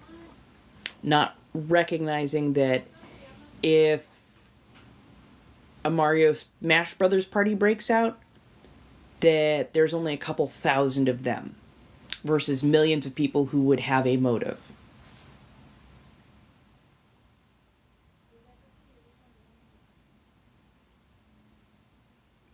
That's what they're trying to tell us, is that they can shut us down at any point in time. And they are not quite understanding what happens when people feel like they have no other options and they are pushed to their absolute limit, which we're seeing more and more people are pretty much at their absolute limit.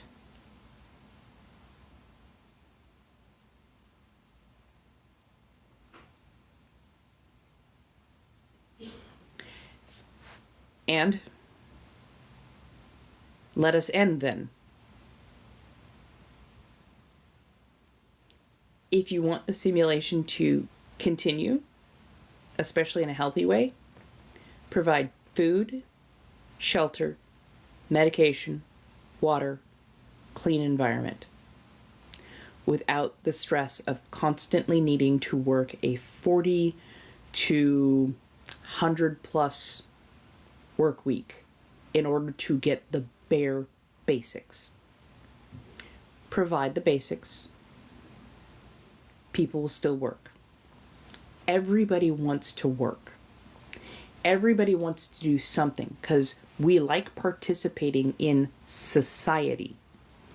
Many of us would quite willingly go to work for, 4 to 6 hours a day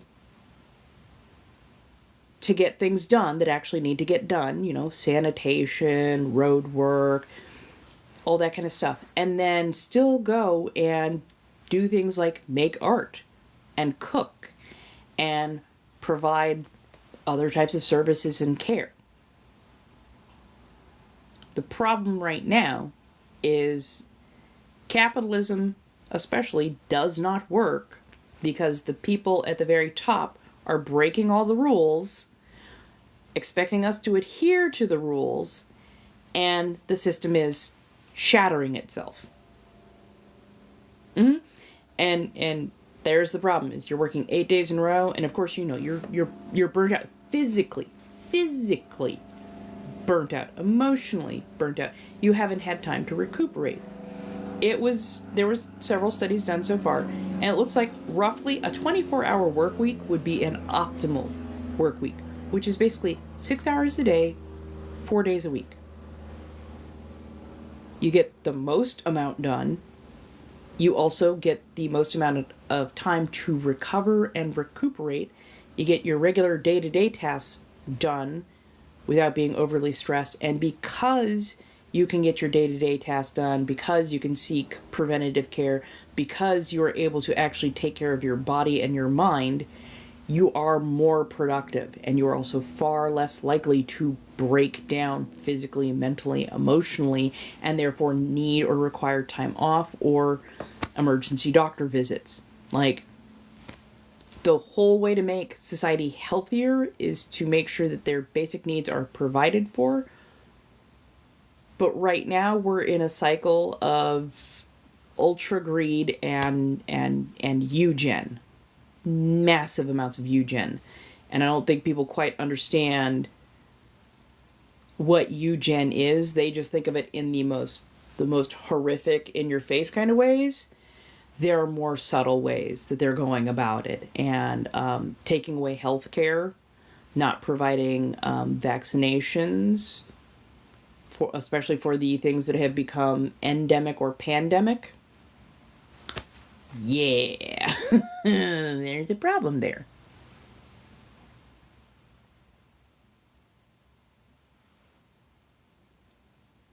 Mm-hmm.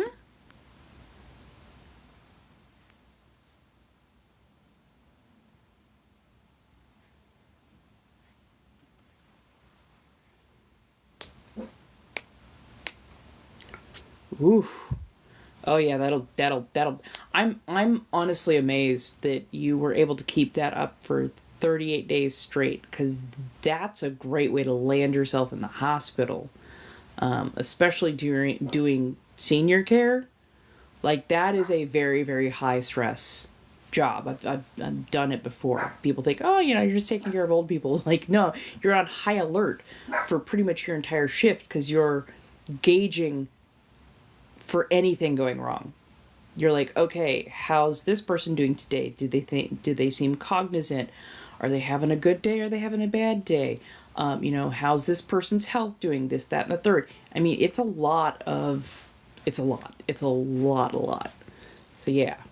Hey.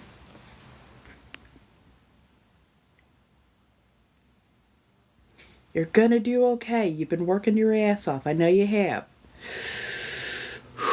Breathe. Trust the process.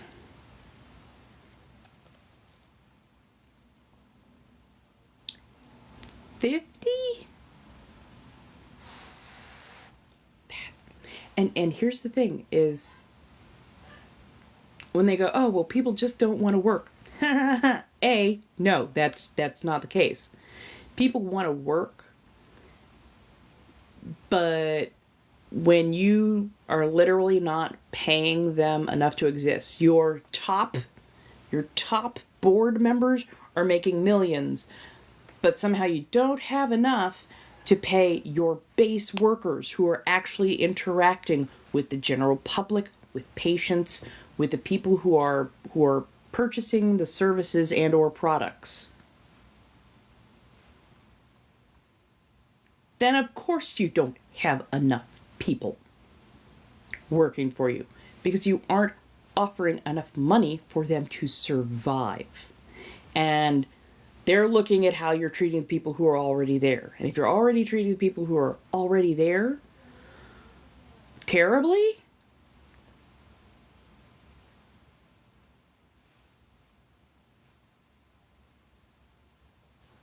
then people are going to look at that and go, oh, they look like they're about to lose their... You know what? No, this is not where I want to be. This is not where I want to be, because, yeah. And here's the thing. Some of us recognize that certain industries are going to be the kind of stress factory that would cause us to want to delete from the census. certain types of work, this is why I'm sometimes a little bit aggro when people suggest certain types of industries for me.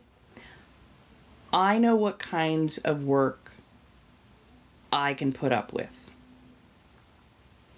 I know what kinds of work will cause me to want to be incredibly harmful. So I tend to stay away from certain industries because I know where my mental state will be driven, because I've worked in those industries before. That part right there. Like, going postal isn't just some, no, it's just a cute little slang term. No. Going postal wasn't just a cute little slang term. Going postal was quite literally an issue back in the day, where postal workers were worked so hard with like, their 401k was being taken away, their pension was being taken away, their healthcare was being taken away. They were being put on routes that would take them 10 plus hours to do, starting at like 9 a.m., delivering till damn near 6, maybe even 8 p.m. on most days. And sometimes being worked 6 days a week. They started losing their minds and decided to take some of the most drastic and violent measures to get it across to their bosses that they were tired of the treatment.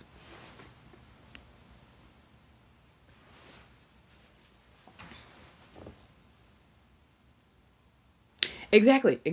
There are so many people in service industries, and service industries don't just mean retail or restaurants. Service industries are retails, restaurants. It could be your nurses. It can be anything that you have to interact with a customer or client base. This whole idea, oh, well, the customer is always right. The customer is only right in the matter of taste. They can absolutely be wrong. And we have taken so much autonomy, especially self-autonomy, or you know what I mean. We've taken a lot of autonomy away from the worker, so the worker can't even talk back or correct a client who is incorrect. And that wears on you, like, badly. Right? We need, not only do we need it's like incentives to stay at a job in a lot of cases, or at least things that just make your life easier because you're putting in so much appreciation. They need to show us appropriate appreciation. But beyond that, certain things should not be tied to your job at all. Like, your insurance should not be tied to your job. Insurance should just be basic and universal. When your insurance is tied to your job, people will end up staying at dead-end, horrible jobs that treat them terribly because, well, if I leave, I won't have insurance of any variety. So, oh, goodness.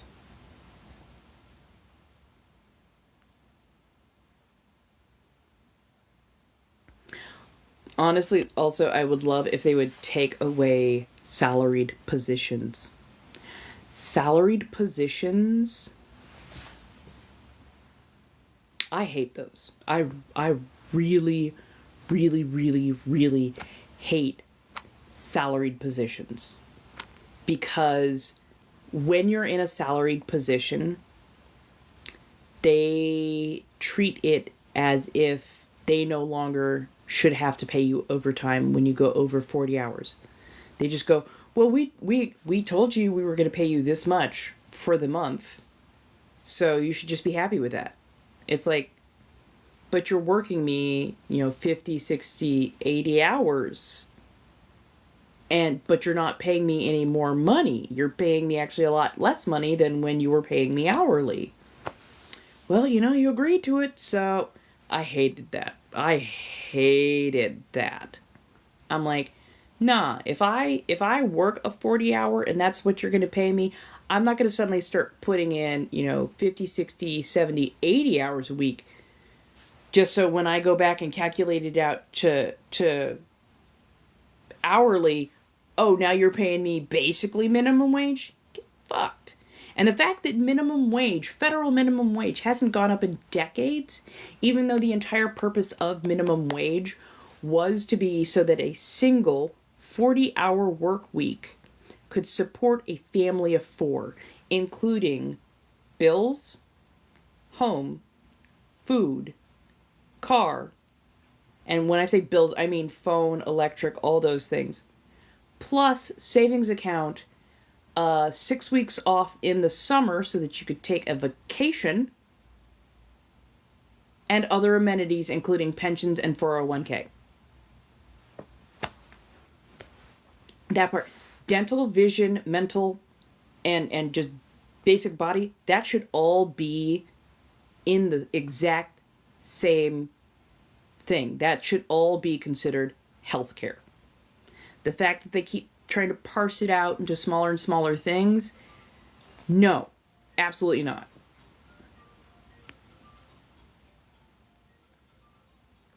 I'm sorry. Anytime I hear about an insurance company denying healthcare, especially healthcare that was ordered by a doctor, I want somebody to sue the living shit out of them for malpractice or for practicing medicine without a license.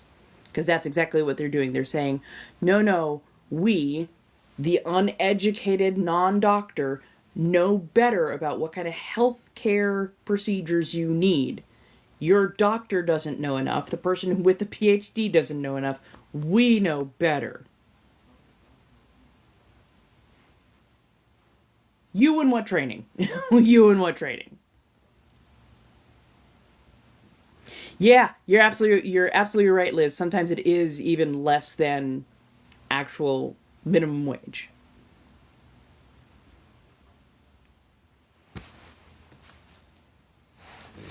How long have we been fighting for 15? How long have we been fighting for 25?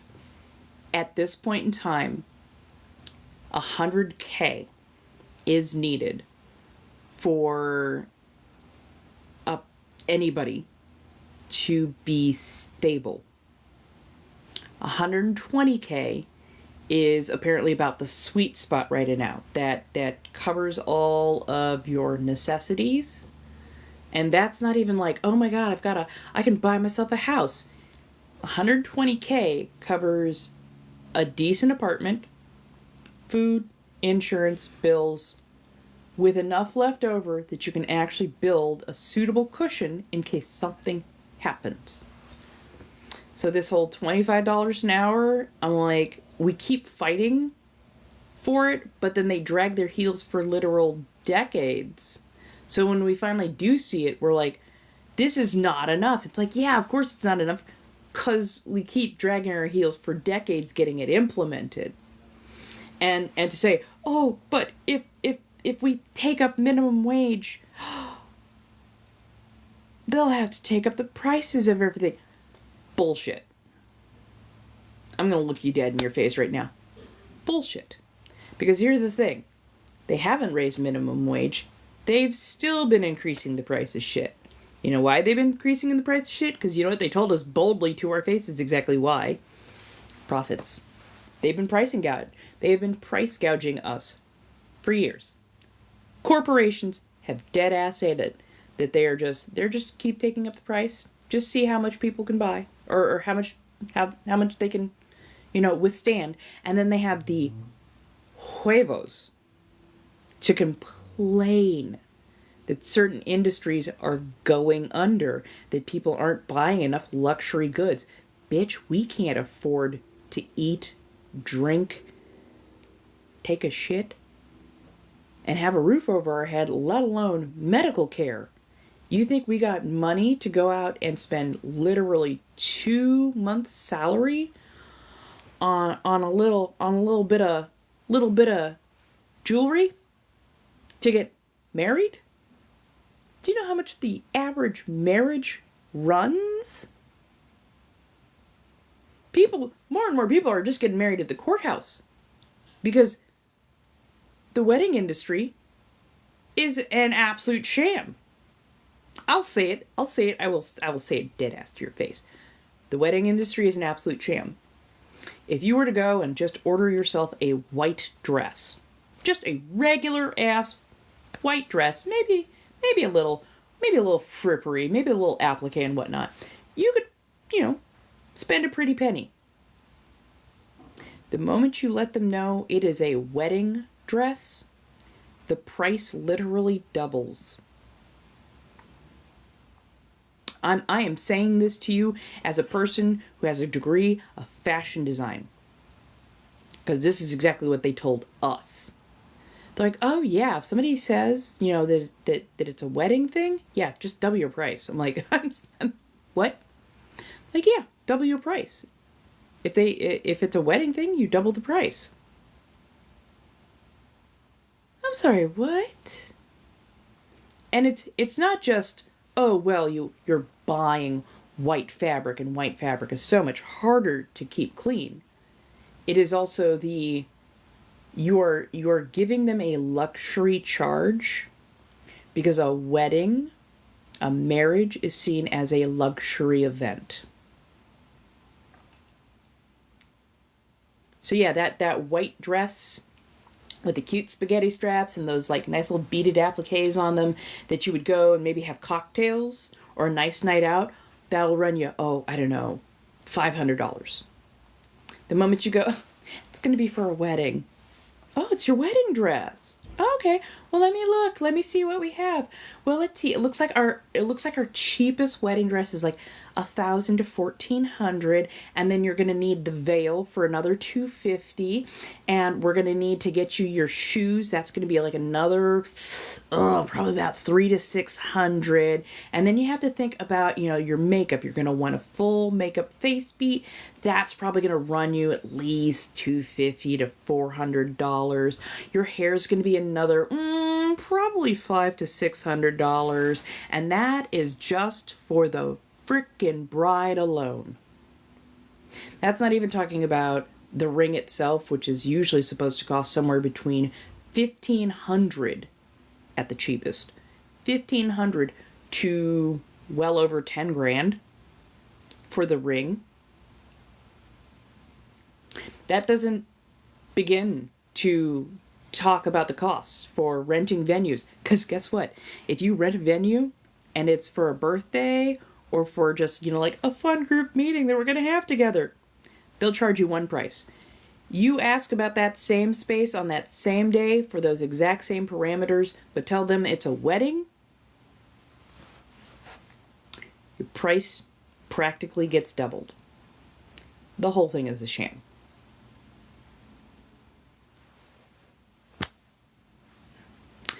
So yeah, greed. That and wedding dresses weren't white until much more recently as a tradition. Wedding dresses used to be colorful and gorgeous, and I really wish we would start bringing that back.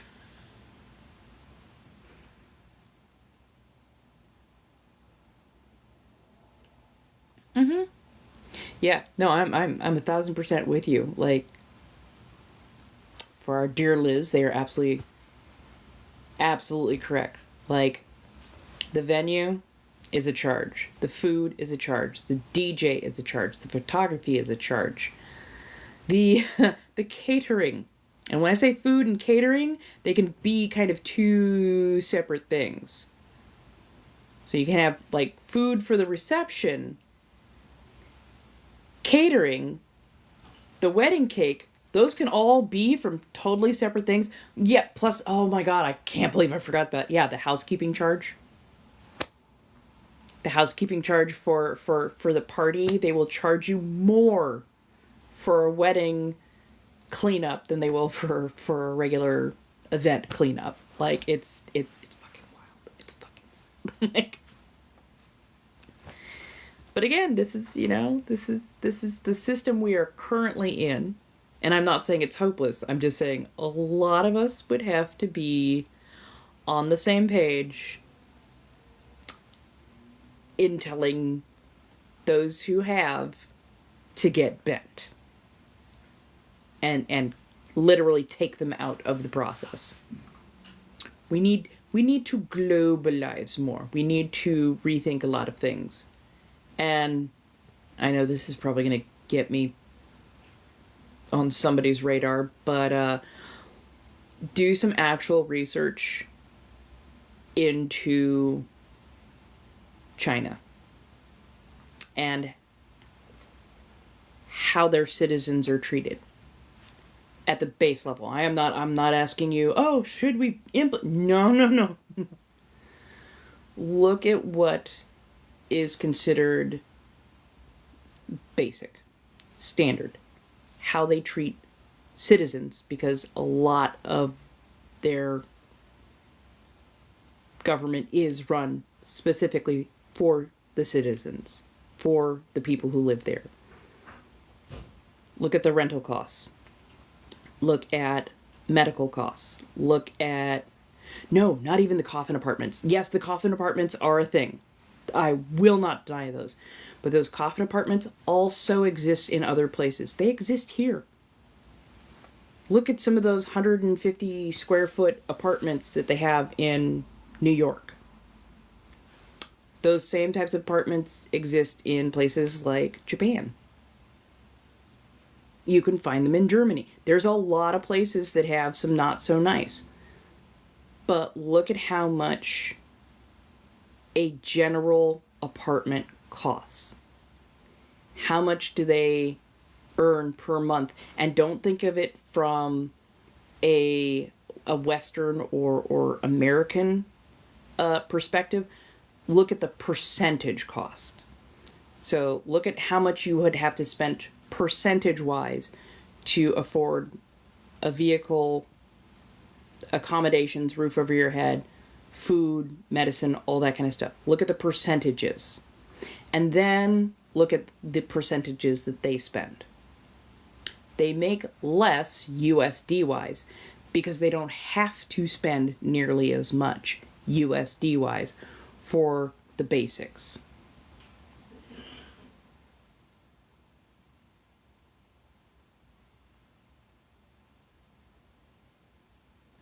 I'm not doing any live reads tonight, but I do private. If you go to the links in Lio, Mayhem Marketplace, you can actually get private reads, and I will do like full type ups. So yeah.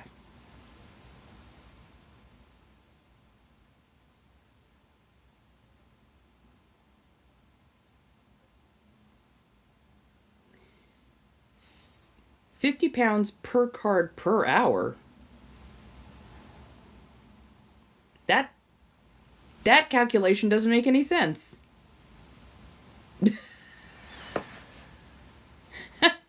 Unless that was a very, very, very, very, very special need. Or a very, very, very, very special read, but... Yeah, no, be ever so careful. Oh, hell no. Oh, hell no. Please, not you specifically, but please, anybody, if they go, yeah, just send me your card. No, don't ever send your card information. Right, that part. Like, don't ever send your card information over just random DMs. Like, make sure that if you think you're purchasing a service from your favorite content creator, make sure you're doing it on a site that is specified by your content creator. Like, be careful about anybody sliding into your DMs. Like, oh my god. I do tarot. I tarot. I charge $5 per card. I usually, ask people to go through the links in Lio. They've got some direct sources. I think I'm gonna slenderize everything and put it all on Mayhem Marketplace just to make it quick, easy, all in one place so you can actually see what it is. But yeah.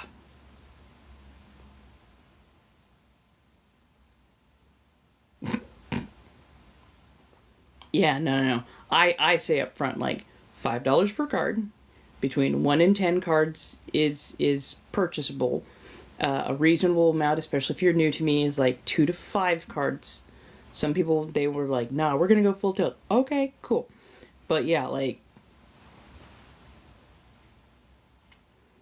I'm still trying to wrap my head around 50 pounds per card. Because pounds, I can't remember the conversion rate right now, but like 50 pounds is like 1.5 US dollars per pound. So what would be $60, $75 per card? I'm like, what other services are they including with that card? Like, right? Right? Yeah, that's like, that's way too much money. That's wild. Oh no. Oh no. Oh yeah, never, never, never give them your PayPal. Never, never. Like, I don't understand creators who, and like, it's no shade to them, just I know how exploitable that particular part of the system is. Never, never, ever, ever, ever, ever give sensitive information, whether that is banking information, card information, or payment platform information. Don't ever do those, especially not over DMs. That is so, ooh, that is so risky. That is so legitimately risky. Like, that is bad. That, and especially with like PayPal and Amazon and certain other platforms, there's a good chance that they are looking for your full information and they will use that nefariously. Yeah, I'm just like, why would I give you my bank? You want my Are you out of your... Like, okay, look, I work in a particular industry. A verified industry. An industry where at times one of my jobs, one of my areas of expertise happens to be financial in a particular regard. If I get somebody sliding into my DMs going, you need to, I'll be your servant. I will be your subscriber. But first, you have to send a little my way so I can make sure that you're a real person, and then I'll send you the larger amount. You have wildly not understood what those particularities in a fun way are.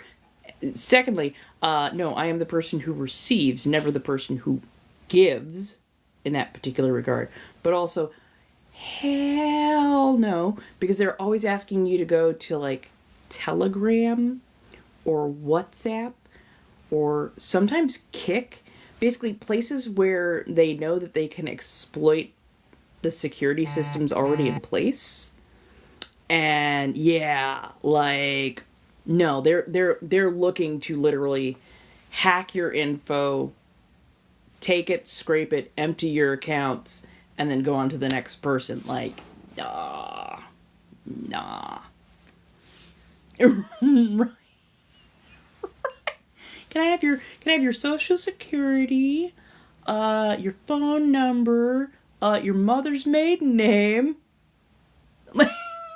That's why every now and again, certain on here, people will ask certain information, and it'll start out innocuous enough to begin with, but then as time goes on, some of those questions become more and more refined. And I'll notice the pattern. At first it'll be like, oh, hey, where'd you grow up? Southern California?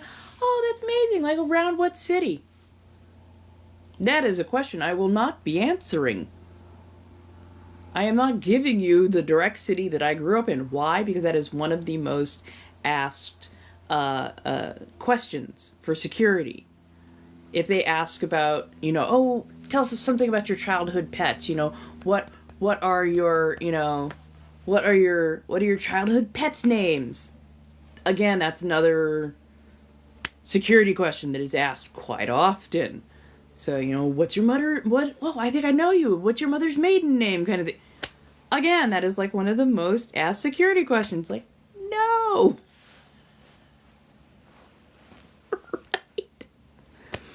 Right. That part. Like, I don't know why you're being so paranoid. I'm just asking just general questions. You asked what high school, junior high, and elementary school I went to, what my street was growing up, what my pet's, what my first pet's name was, who was my best friend. I'm just like, these are all security questions. So, like, there's certain stuff that I don't talk about or won't reveal because I'm like, no, I grew up in an era where we were being trained not to answer the Nigerian princes, okay?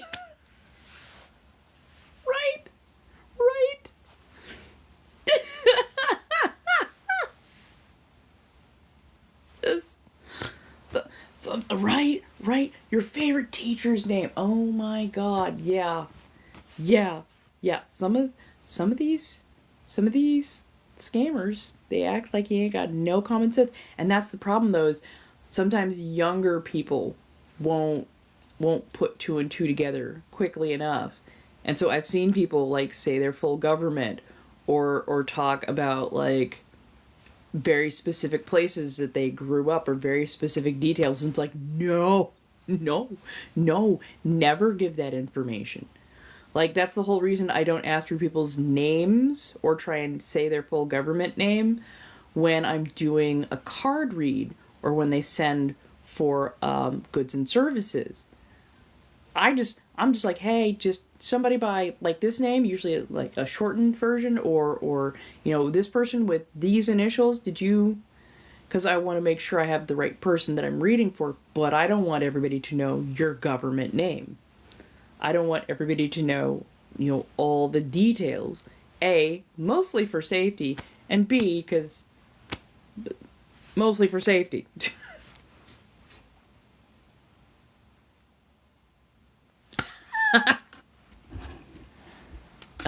That would be wheat and corn. It's part of my part of my altar for Nyx. Nyx is a primordial goddess, the embodiment of darkness itself, not the nighttime, but darkness itself, chaos creation, a lot of those kind of things. So I like putting things that grow, things that create in her space. I honestly should probably go through and like redecorate a couple of these altar spaces.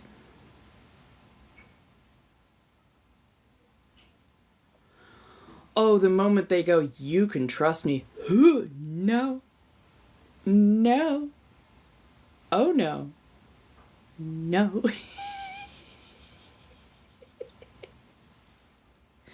Yeah, no, I've been doing like little differences, but yeah. Getting my space a little bit more in order. Oh yeah, horsehair braiding. But yeah. Hey. It's also why I'm very careful about what parts of the house my audience sees, or what parts of the outside an audience sees. I don't mind too much like people seeing when I'm, out shopping or out in a place, like having a little bit of boba or something to eat or drink or that kind of thing, because I'm in a public space. But yeah, like if people know certain geographic locations, they could start doing some messed up things. And I'm just like, yeah, no, I'm going to take at least some of the precautions, because yeah, who knows how many people you might accidentally compromise by, showing off, house numbers or cars, license plates, that kind of stuff. Oh my God. What is the 369 method? I am suddenly drawing a blank. Oh yeah. Definitely need to be careful of who you trust, but especially when it's, banking information or the basics of something. Actually, I'm going to move you over to this other side. Ugh. Yes, I sleep on the floor for a fucking reason. Or I should say, my mattress is on the floor for a fucking reason. Oh. I mean, it all depends on your focus. A lot of it depends on your manifestation and how specific you are, which I've been very, very, very specific. So I know a lot of my manifestations tend to be a lot slower at times because I am so hyper specific. Right. It's like, well, and that's the whole thing, is like, even when I exchange personal information with somebody, I have usually gotten a very good feel for them first. And, it'll be like little breadcrumbs, seeing how well somebody can follow just basic instructions and do they respect my personal space. So yeah, like, I am incredibly slow to give out my personal information for the most side.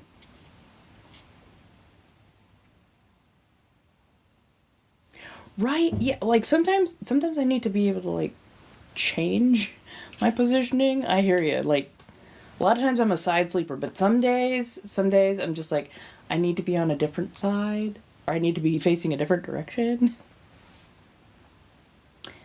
Depends if you're trying to manifest something small or if you're trying to manifest something big. Because if it's big stuff, it can actually take, months, years.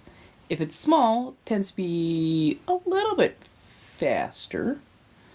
But, sometimes it's a yes, sometimes it's a no, sometimes it's a wait.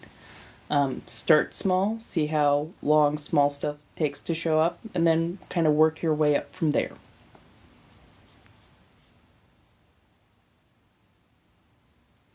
I mean, sometimes it's an energy thing, sometimes it's just your body is not comfortable kind of thing. Montessori pendants. I mean, okay, that's probably just that's probably a body issue rather than an energy issue. Right. No, I'm there with you. Yeah, no worries. Manifestation is one of those things that it is tricky. And honestly, like, even my manifestations can take fucking forever, because I'm not necessarily the most practiced. Pardon, I have to take this back a little bit. I'm not the most practiced when it comes to manifestation. I tend to do a little bit more chaos, which, I probably shouldn't. I probably shouldn't do so much damn chaos. But yeah, like, right now I'm refining skills. I'm kind of going on a little bit of a journey, as it were, to become a better, more skilled witch in a lot of different regards. See? Like, don't worry, it's a journey that is always going to be there.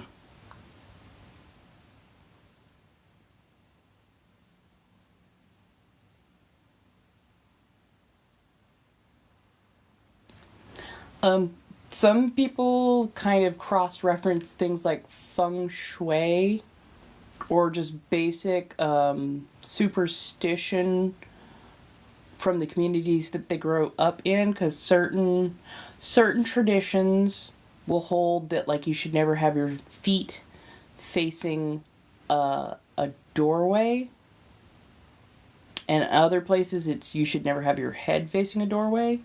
Or if you have a doorway facing your bed, like directly facing your bed, you need to put something in between the two. A, for safety, but B, for other superstition reasons. But yeah, like, always look at something from a science point of view, in my opinion. always look at something from a science point of view first and see if it's not like, okay, why do I always feel like my chest is burning if I'm like, laying on my left side versus my right side? Look at the science of it first. And then if like science is really not explaining anything, then start thinking about the more esoteric. Mm-hmm.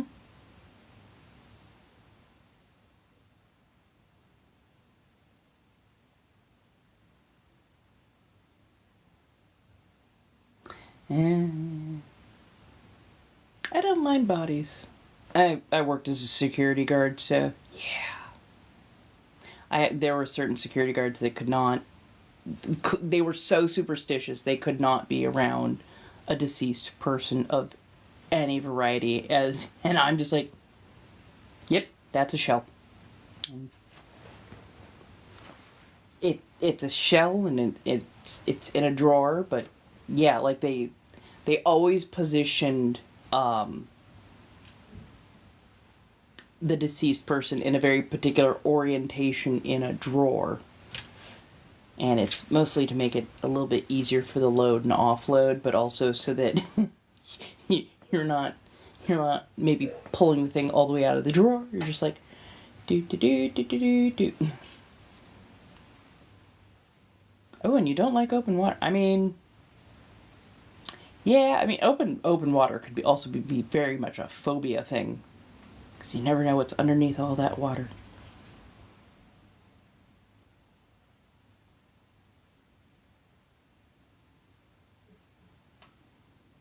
Ooh. What causes a precordial catch? Why does that? Don't ask. Ooh, you can't swim. Oh, yeah, that'll definitely put you on edge. Oh, hiccup, right?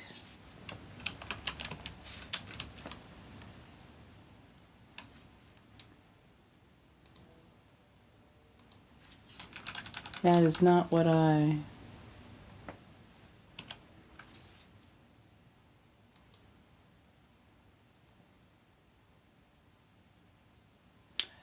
Oh, one of those. Oh, that like stitch in your side. Honestly, in my opinion, and I mean that means nothing for nothing. Honestly, from my opinion, I would think it's an issue of either diaphragm or like a misread in the nerves that govern like the chest and sternum.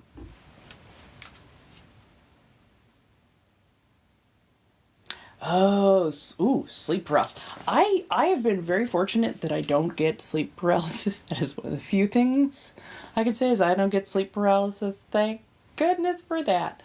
Um, that being said, though, I have incredibly realistic lucid dreams, so I am kind of amazed that I have not like woken up elsewhere. Just because sometimes when you're, not always when you're a lucid dreamer, but sometimes when you're a lucid dreamer, you're and you have like a history of sleepwalking, you don't always recognize that you're in a dream because it feels just very real. So yeah,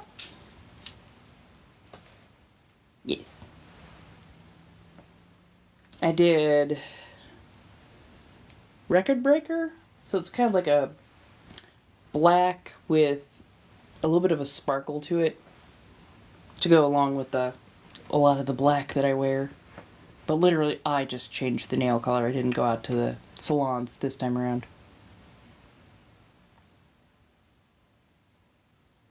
Right.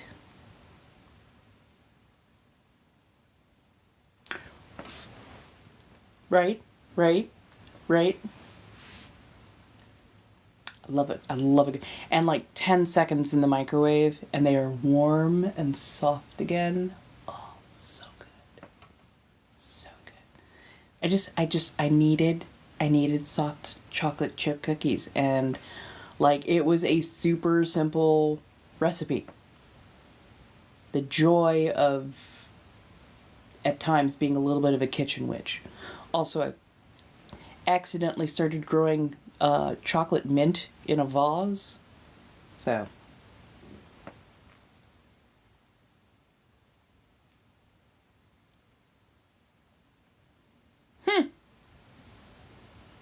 I've had friends who said that they could wander into dreams like that. I don't know if I ever necessarily wander into other people's dreams, but I know that my dreams are lucid enough. I would not be surprised if and I know this is going to sound odd, I wouldn't be surprised if I was just somewhere else. I don't know if you want to look at that as a planar thing or as a dimensional thing, but like, I would not be surprised if I sidestepped, at least for a while, into an alternate dimension or reality.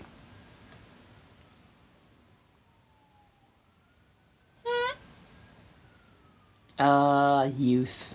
Where you mix things and somehow, hopefully, you don't unalive yourself or other friends.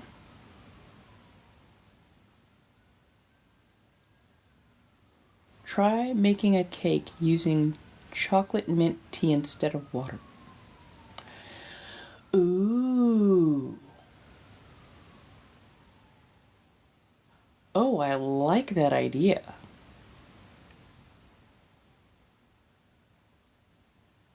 I mean, I almost ate oleander as a child.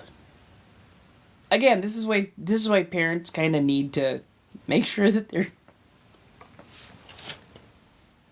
make sure you know what your children are doing, because we're not smart and we explore the world with these and this. So, yeah, luckily it has a very disgusting taste.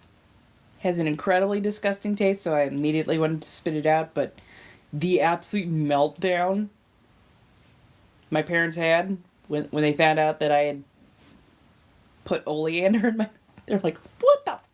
I'm like, what?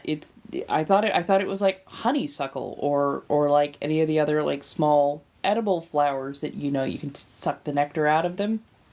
Yeah. It's a small white flower. Be ever so careful. Know what things are before you put them in your mouth.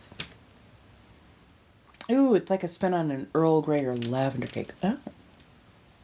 I like that idea.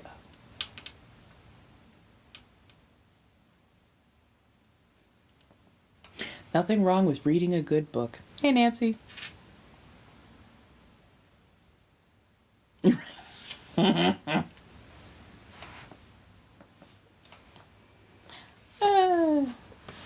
Honestly, at this point, I just want to design like I want a ritual that fills a room. And that's honestly what I'd like to do when I own a house. I want to do a ritual that fills a room. Lots of candles. Firstly. Secondly, I think there's probably going to be chalk involved.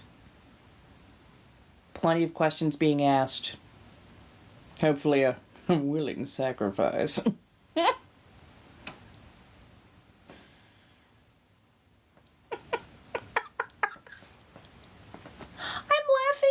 because I also was not smart when it came to electricity.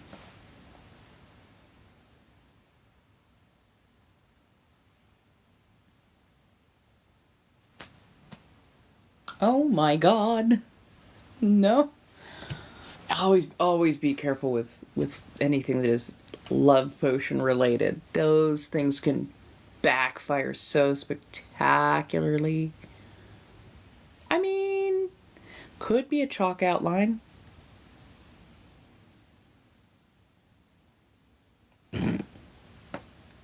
Watch, I accidentally end up summoning something I didn't exactly mean to. Like, oops, well, not what I was thinking, but I can work with this. Don't struggle, I'll make breakfast, it's fine. But yeah, no. Also be very careful around electric sockets and children. Definitely explain electricity to them. Again, we're not smart. We are not smart.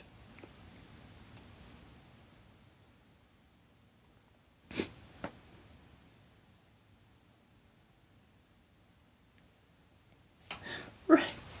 Well, I mean, pepper can speed things up, but they can also drive things away, sometimes towards. Like a lot of it does, you know, depend on intention.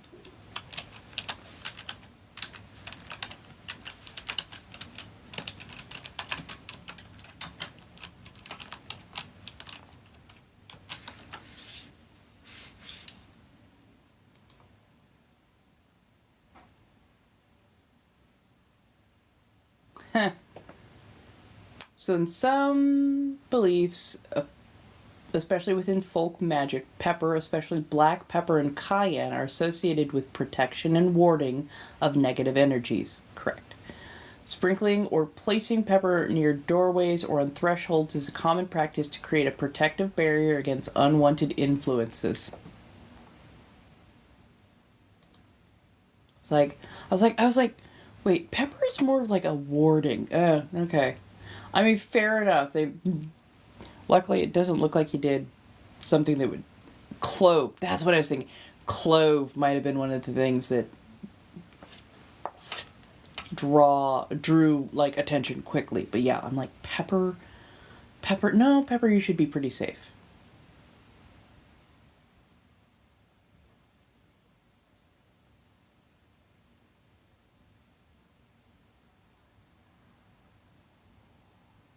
Yeah, always be careful with like, always be careful with love spells. Those can be so wickedly unhinged, to say the least. You like the sap. I worry about you sometimes.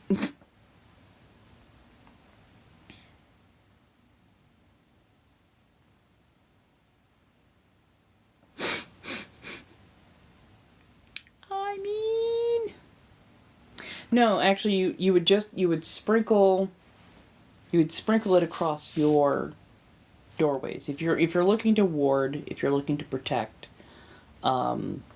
Thresholds, and thresholds can be a door, a window, any entrance and egress, gates, driveways, that kind of stuff. But yeah, always double check. Always double check and make sure that you're never putting a physical part of yourself into what you're doing unless you know what you are doing. Because last thing you want to do is accidentally tie yourself, quite literally and physically, to a person, place, or spell intention. Because that can get out of hand very quickly. Very quickly. So very quickly. Yeah, fair enough. Fair enough. Ooh, actually, sorry. All these things that I'm talking about, and I'm suddenly having, oh yeah, these moments that I was like, oh, I was gonna look these up.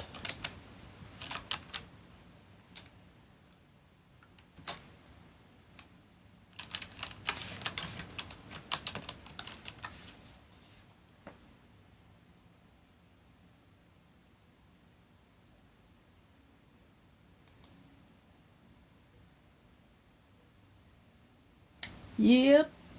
Yep.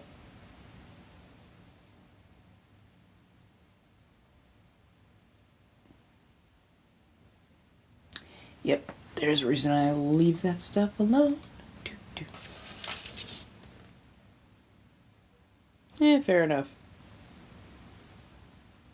Honestly, I'm trying to figure out. Like right now, I want to cast almost as a comfort reaction, but I'm like, I don't know what I want to cast.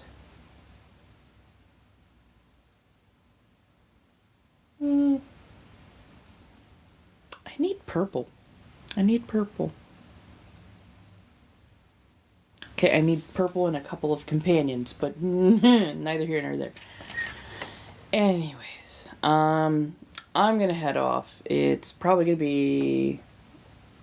I can't say for sure how long it's gonna be till I come back to lives and whatnot. But if I'm gonna be on live, it's probably more than likely gonna be Twitch, where I can work on my corseting, because I'd like to have a corset done for my birthday, which is in about a week. I'm probably not going to be able to go to DomCon LA, neither here nor there. It happens. But I do want to have a corset done for my birthday and maybe find a nice place to take some pictures and whatnot with it. But yeah, I will try and let people know what's going on and whatnot. But yeah, I'm probably not going to be live streaming here for at least a couple weeks while I get a few things sorted out. But I will see you all later, my darlings. I hope you have a lovely rest of the evening. If you need me for some reason, always feel free to check those blinks in Lio. I've got a lot of stuff going on there. Mayhem Marketplace is where I'm like trying to get some things sorted out and ready to go. But if you need custom order stuff, either contact me and I'll tell you which direction to go, or if you already know which place to ask, which place you should go to ask, then go ask questions there. Not a problem. And I will see what I can do about getting your orders taken care of in a timely manner. So, thank you all. I will talk to you all later. Go ahead and poke at me. We can sit and talk for a bit. So, goodbye all.